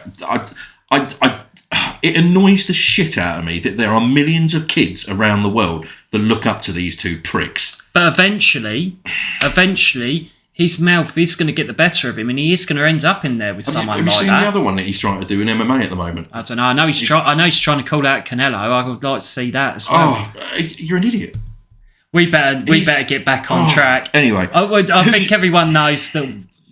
Fuck Logan Paul. I couldn't give a shit about that match. I'd love to see that as a hashtag, and I don't really want to ask this because I don't really give a toss. Who's your victory on? Who, me? Yeah, I know who mine's on. For the Miz and Logan Paul versus Mysterio. My money's on Logan Paul and Miz. Yeah, and I bet it's Logan Paul that gets the pin. Yeah, I don't even know where to go on it. I'm surprised Bad Bunny isn't in there. Which is a shame because he's not actually that bad. I know, but instead you've gone for that mug. He's a fucking idiot, though. I'm not joking. Fucking idiot. I could sit here for a day and tell you how much these two piss me off. Did you see the way Lesnar threw Bad Bunny out of the fucking... that was painful to watch, man. That was painful. Okay, who's your money on? What, on the Miz one? Yeah. I don't even care. I know it sounds bad and I should make... Should we veto that one? Yeah, I don't give a fuck. Fucking right, we're vetoing that. I'm not even going to watch it. Next one, I think this has got to make into being something really special here. Edge versus AJ Styles. Yeah, that's my... that's the one I'm looking forward to. I think this could continue afterwards. I am going for... this. I don't care about who wins this match. I'm just looking forward to it. Same here. I'm going to go AJ. I'd like to see AJ get a little bit of a run going. I'm going to go Edge because he's going heel. Yeah. And I think it's going to be a dirty end. I can see AJ winning and then Edge doing something like he done the other day. Ooh, good call. To set it up moving forward. So next we've got the Raw Tag Team Women's Titles. Zelina and Carmella versus Naomi and Banks. Is it bad to say that I just don't give a fuck about any of these? Mate, this is... To be honest with you... This is why I was looking forward to this. This is not a great card. Yeah, to be honest with you, I was really looking forward to WrestleMania, but now I've seen all of it on paper... Mate, the worst is to come. The worst is to come. I'm having Wait for fucking trouble here. My money on this one is with Naomi and Sasha Banks. Yeah, same, whatever. Yeah. Zelina I find annoying. Carmella, meh. She's more focusing on a TV show with Corey Graves. So I think that's going to be the end of their tag title run, and she's going to go off and do a show. My money's on Naomi and Sasha Banks. Fuck knows. I actually quite like Zelina. Get out. I do. Take your notes. Get out. I like her. She works really hard. I mean, with Tommy End's Malachi Black. I mean, she trains with him all the time. She's worked really hard at her craft. She may not be the best, but she tries fucking hard. It's just it's just the on mic stuff. I just find a voice like nails down a chalkboard. Sorry, there's no disrespect to her at all, but I think her in ring work is fantastic. I don't mind. Carmella, I think, is dog shit in the ring. Yeah, I terrible. She's better off fucking doing Corey that Graves. Shit with. I thought I saw you go with that. Yeah, if she fucking wants to. Yeah. Anyway. Or pissing about with R-Truth at the back or something. I don't know. So next we've got Drew McIntyre versus Happy Corbin.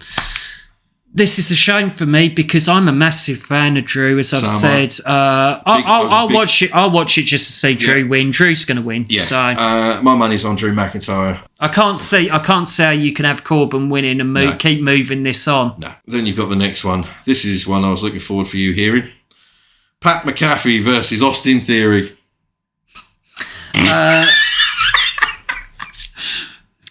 Tell us what you really think.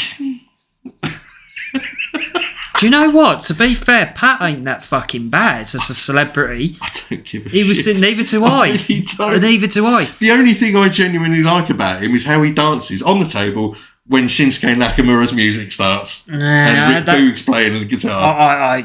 I find that hilarious. Other than that, he can fuck off. This is the issue. These matches lead nowhere for me. There's nothing. Austin Theory, great talent, wasted. I think he's really fucking annoying. I've been watching him, and don't you think he's just another rip-off of Randy Orton when he was younger? Absolutely. That's all I see. I just see a clone of Randy Orton from with the whole arrogance thing. Do you know what I see? A piss-poor version of Owen Hart when he turned heel. Yeah, I think he's extremely talented, but I think that what keeps happening with WWE is they keep taking this stereotypical young, good-looking, cocky, social media-based superstar. Well, just person like a Randy Orton when he was like that. Yeah. And they keep building them up as proteges, and it's the same shit, different day. He's Vince's boy, James. He's Vince's boy. Yeah, so was fucking Randy. I've never seen so much disgust on your face when you saw that. I got a photo. I like Austin Theory. He comes from I do. He comes from the Indies. But it's this shit that he's got going on at the moment with Vince is just boring. It's not even boring. It's pointless. Is he the one who stole the fucking egg? Do you remember that? Yeah. That was it.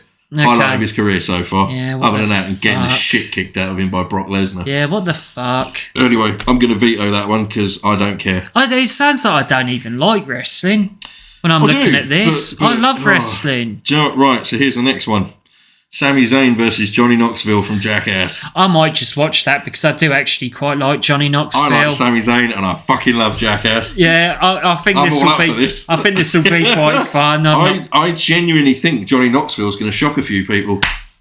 Is this for the IC title? No. Hate to break that one to you, mate. He's lost that. Okay, good. Yeah. No, I'm happy with that because I don't want. I don't want a celebrity. The IC champion, isn't it? No. Ricochet. Oh, that's nice. Yeah. Finally, actually recognising some fucking talent. Yeah, too right. So I find that one pretty fun. Yeah. I'm looking forward to that. Yeah, I'm all right with that. Sami Zayn is... After the last three that we've just listed off, the best one that we've come to so far is Sami Zayn against the guy who got kicked in the dick for a living. I know. I'm all for it. Yeah, so am I. I think it's good. I genuinely think Johnny Knoxville's going to shock a few people. I think he's going to know a few moves. I think it'll just be a joke match. I think they'll get. I think they'll both be doing jackass stunts like with. Who's your money on though? I think Sami Zayn will win. I think Knoxville's going to win. I think something will happen afterwards Yeah. where they all beat him up as a group. Shall we go to the next one? Because you've got to protect the business. Oh, no, go on, sorry. You've got to protect the business. Yeah. True. So, and this is builders not a match, inverted brackets. It's the KO show. I can't wait for this. And you fucking bastard. I was going to build this up, man. I had like a minute's worth of build-up. I was going to do it. You've just shat on it from a great height. Everyone knows what we're going to talk about, It's the KO show. And as we all know, the big announcement is the return of Stone Cold Steve Austin. Oh, I can't fucking wait. What can you say? I was a little bit concerned that we might be getting a shadow of Steve Austin. I was up until you saw the promo. Same. I was sold. Immediately. It's the best thing WWE had done in fucking years. Yeah. I can't believe it's been nearly 20 years. But that's how you fucking build something. Wow. I didn't go out on my own terms. Thank you for igniting this back in me. You bastards, you've taken the piss out of where I come from. I'm coming for your fucking arse and I'm going to kick your ass. Let's face it, right, I'm going to cut to the chase straight away. Money on. Clean Austin. Yeah, absolutely. I don't even think it'll be a match. I think it'll be... No, I think it's just going to be a beat down. I think this will be a slanging match that turns into a fight and then it turns into a beer celebration. And do you know what? That may be repeated over and over again, but I never get fucking You're never going to get tired of it. Yep. You're going to see those two cans flying up in the air, smack together, and then chugged back in one. Is there anyone out there that tells me they can't be bothered to watch that? I don't think it'll be a squash. I think Owens will get his licks in. I think he'll get a stunner in. The one thing that makes me very confident that Steve Austin knows what he's doing is very protective about his career. And he's always never wanted to come back and be a shadow of himself. Yep. He knows what he's doing. Absolutely. And Jim Ross mentioned that. Yeah. He said, I think he said something along the lines of, the modern day fan needs to see Austin in his full theme of what it was in the Attitude Era. And he said, you guys ain't got nothing to worry about. Yeah. So he knows Austin. He knows that Austin is not going to fuck that. You know, not to quote, part of his name, but we are about to see a Stone Cold badass return. Yeah, I don't think he'll return fully. No, I didn't mean as a full-on career. Yep. I think this will be it. I think there may be an impromptu brawl that might do something really funny, like him throw like fucking popcorn over his head, and stuff like that. It'll be one of those funny Austin beatdowns that we all love. Start in the ring and then go around the barriers around the outside and smack him over the head with someone's cup of beer or something. They might even find a bedpan somewhere and fucking someone do an will be Easter on crutches and he'll wrap one of them around his head. It's going to be something funny like that. Yeah. And to be fair, Austin... It's going to be a WrestleMania moment. Austin always delivers in that funniness, even though it's violent. With a straight face, he is fucking brilliant at deadpan humour. Yeah, it's going to be good. Yeah. So, we're going to go to the last two matches. Whether these are confirmed or not is a different matter. But this is, like I said, this is just what I've found so far online. Next, we've got the SmackDown Tag Team titles. We've got the Usos versus Rick Boogs and Nakamura. Not really that interested in the match. Interested in watching the progression of Rick Boogs. See, now, I mentioned him to you a while back, I think it was. Yep. And I remember stating, watch him. Yep. This guy is a powerhouse. Yeah. And he's got character. Do you know what, though? For me, he's a heel. Yeah. Do you know, facially, do you know who he reminds me of? Freddie Mercury. He looks tight to me. See, honestly, Rick Rude. I see Rick Rude in him. A little bit. Yeah. But I'd like to see that happy-go-lucky character, which doesn't transfer well when you're dealing with wrestling, suddenly turn into a real nasty son of a bitch. Bailey. Yeah. That was unexpected. So, yeah, I think he's got talent. Yeah, I think he's yeah, but not in the way he is now. No, I'd love to see progression, and I think he's got. I think I stated to you before. I think he's got it. Yeah, he need. I think we talked about Madcap Moss and I said about that, who we hope is okay. Yeah. On a tangent as well, going on to Big E. that, with Big E as well. Wow. And also another one that read recently, Scott Hall. Yeah. Is on, from what I read, life support at the moment. I feel quite personal with Scott Hall because I actually donated to his, not a lot, but I donated to his hip surgery. Yeah. Through Indiegogo, and I've always been rooting for him. He's got a lot of demons. Yeah. And he just can't seem to shift them. I don't know the ins and outs of why he's in hospital. Heart failure. Yeah. But that's what I read.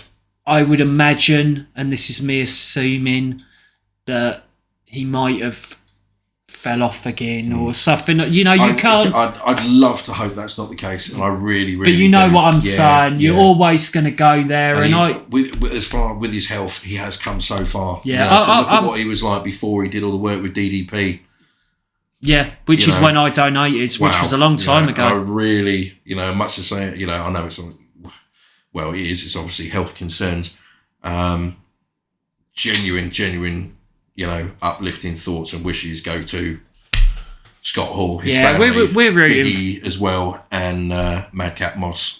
Fingers crossed. I'm not sure. I don't think Madcap Moss is that bad. I think he's okay. All right, that's fair enough. It's more how shocking that was. I can't watch. I know this is going to sound. This might sound harsh because of what happens to Big E. I think the Madcap Moss one looks worse. Yeah, I would admit. And obviously the outcome was obviously sadly way worse for Big E. Yeah. But do you understand what I'm saying? Because he does land on his head and sort of roll Big E. Yeah. But that one was a pure spike. And I was so concerned. Big E, I just hope he gets better. He's such a nice guy. I've seen, released a video because I think I posted it on social media. Yeah, I've seen it, and did also read, he did a personal shout out because Drew McIntyre was at his bedside as well. Yeah. So again, well done. Good lad. Well done to Drew McIntyre. That's, and everyone else in the, professional wrestling industry that sends their thoughts and that have been in to see Big E as well. Stay safe in that ring, guys. Stay safe. Take care. And I know you probably won't see it, but thoughts as well to Scott Hall. Yeah, massively. And his family. So coming back to. So we got one more. Oh, we haven't done the pick for it. Usos, Boogs, and Nakamura. Who's your money on?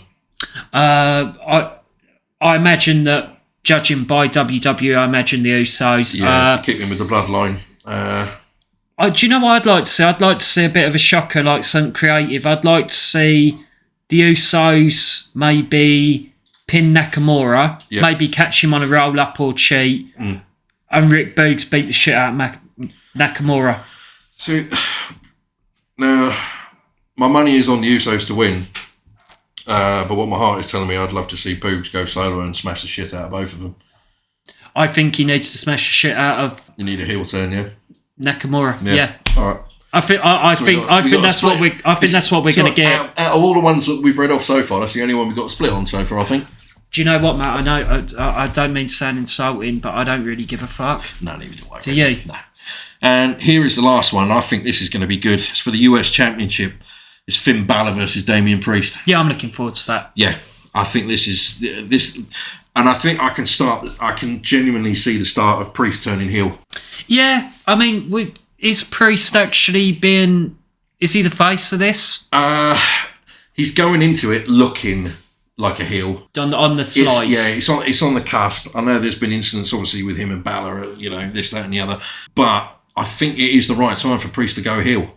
Yeah, he's got the look for it, man. Just the personality. I don't know how I feel about Priest. I like him. Yeah, I think he's got potential. I think he has, but I don't know if I think he's got as much potential as WWE do. Yeah, it's going to be another big guy they let slip through the fingers, isn't it? Much like his opponent. I'll give you an example. Priest was in the Survivor Series match with Keith Lee. Yeah. And he got eliminated very quickly. Yeah. Quite craply as well, if I remember. But I think it was quite fair because I think that Keith Lee was on a whole different level to Damian Priest. Yeah. I don't know if you agree with that. Yeah, no, I do agree. Yeah. I just think, you look at the people who were in that, like Ciampa was in there. Yeah. I can't remember who else was on their team. Walter was on their team. Yes. Let's not go into that right now. Yeah.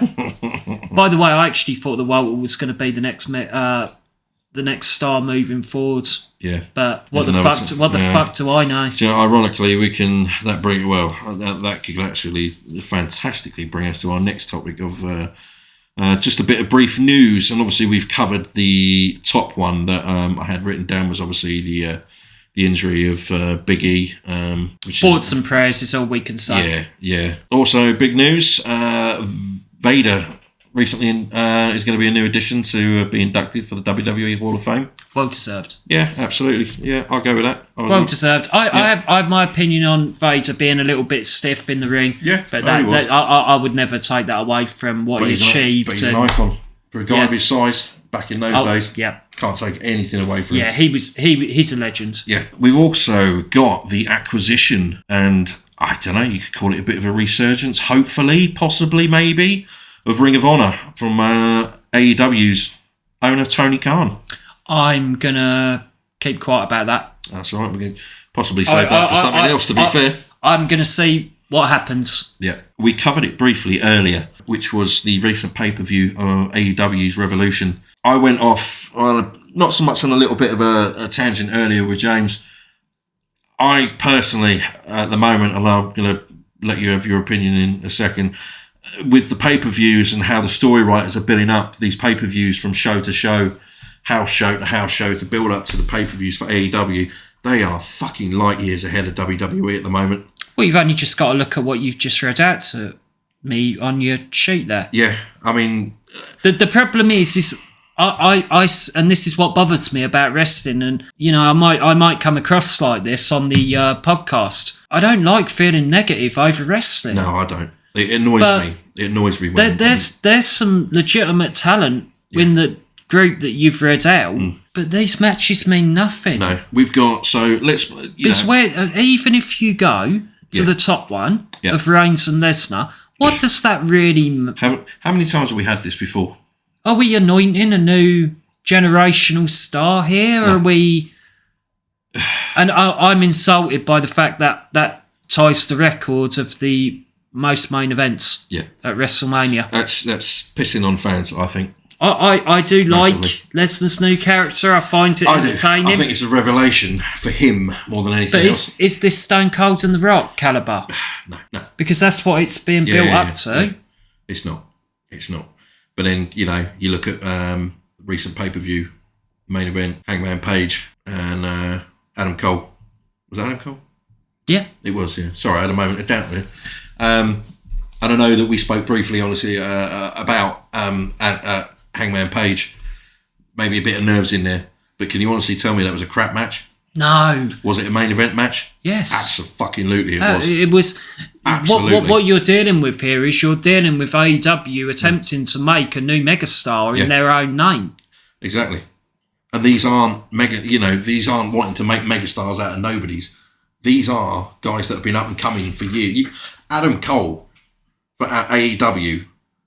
Wow. I think Adam Cole, as much as I like Adam Cole, I think Adam Cole's there to get Adam Page over. Yeah, I completely agree with that, and I think that's the exact reason. Don't get me wrong, Moxley went there. Yeah. But I think he is also one of these big name stars that is not afraid to help upcomings and put people over.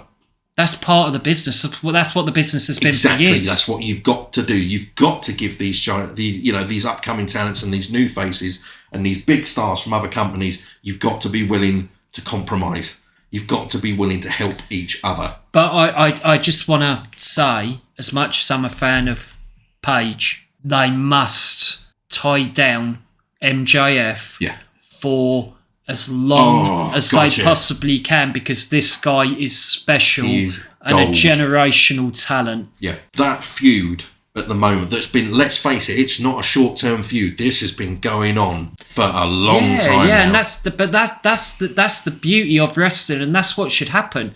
These guys should be able to move away from each other and come back later down the line and rehash this. Yeah.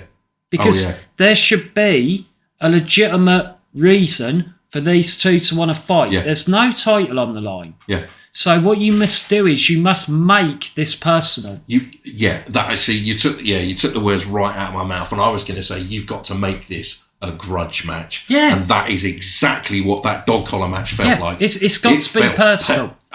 You beat me to it again, you bastard. But it felt personal. It's 101. It's 101 wrestling. It goes back to why I mentioned the Stone Cold and The Rock interview from WrestleMania 17.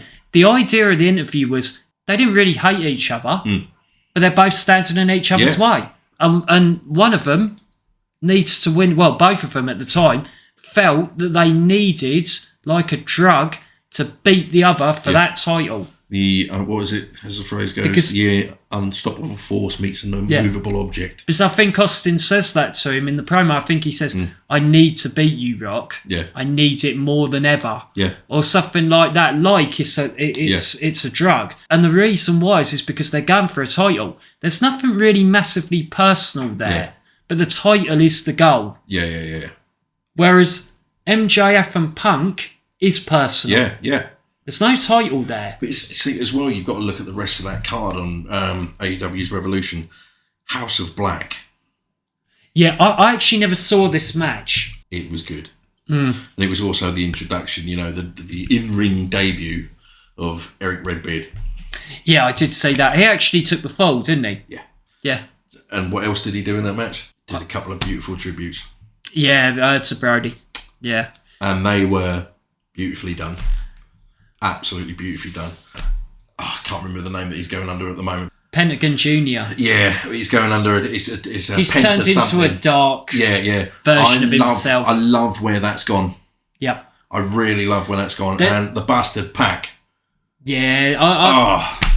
Shit the bed, WWE. That's why, again, like, I hope the passions come back in my voice, because when that card was being read out to me, I was like a wet lettuce. I was like, I don't give a fuck.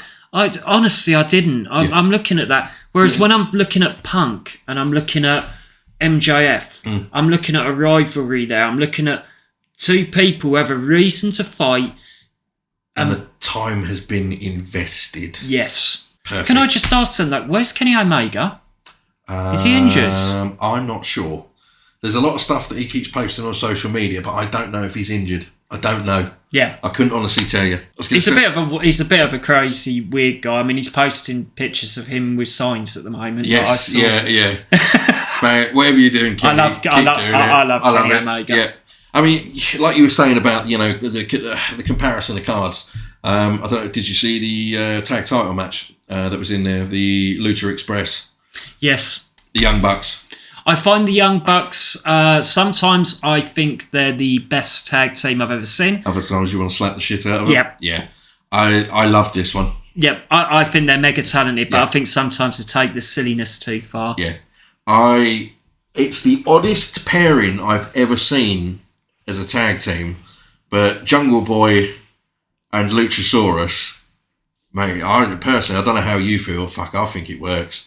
I think it works, but I think that Jungle Boy has extreme potential to be a single. I didn't realise who his dad was.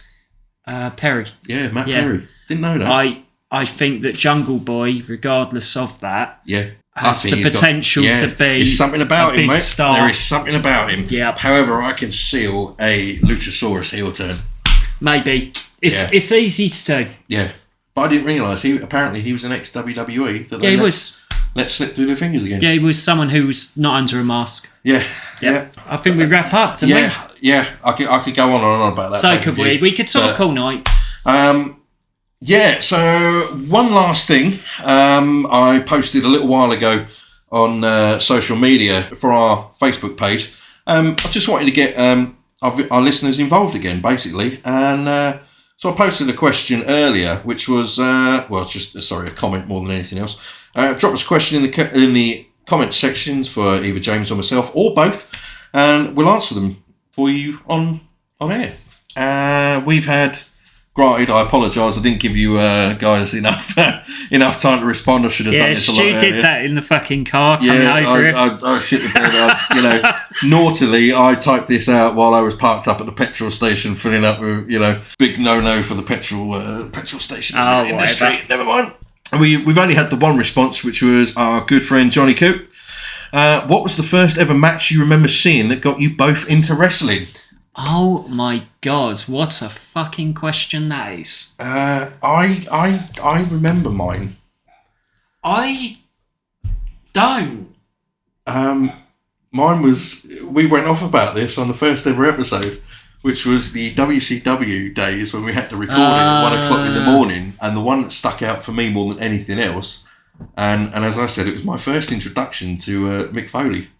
And it was Cactus Jack versus Vader. When Cactus Jack literally Vader broke Cactus Jack's nose and eye socket, I think. Yeah. Okay, I think I remember mine. I'm gonna go that mine, because I can't remember, because it was probably a Superstars that I watched. So it was probably one of those enhancement talent matches. I remember when people used to tape Sky for me. And I believe mine was The Undertaker versus Hulk Hogan at Survivor Series 91.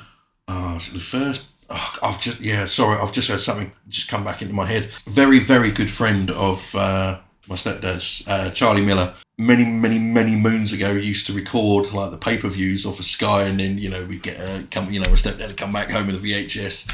And the first one I ever watched on my own from start to finish... And I do remember talking to you about this afterwards, and it was it SummerSlam that was in Wembley Stadium? Yeah. And it was obviously... 92. That's it. It was the Davey Boy Smith, British Bulldog, and Bret Hart. Yeah, I don't think we fully appreciated how good they were back then, did we? Well, I have read a few stories as of late to say that Davey Boy was absolutely off his tits on drugs. Yeah, he was, apparently, according to Bret had to carry him the whole fucking time. Yep. Which, if that is true, well done, Bret. Yeah. Wow. I don't know. Sometimes you have to take Bret with a grain of salt, because Bret can be one moody motherfucker.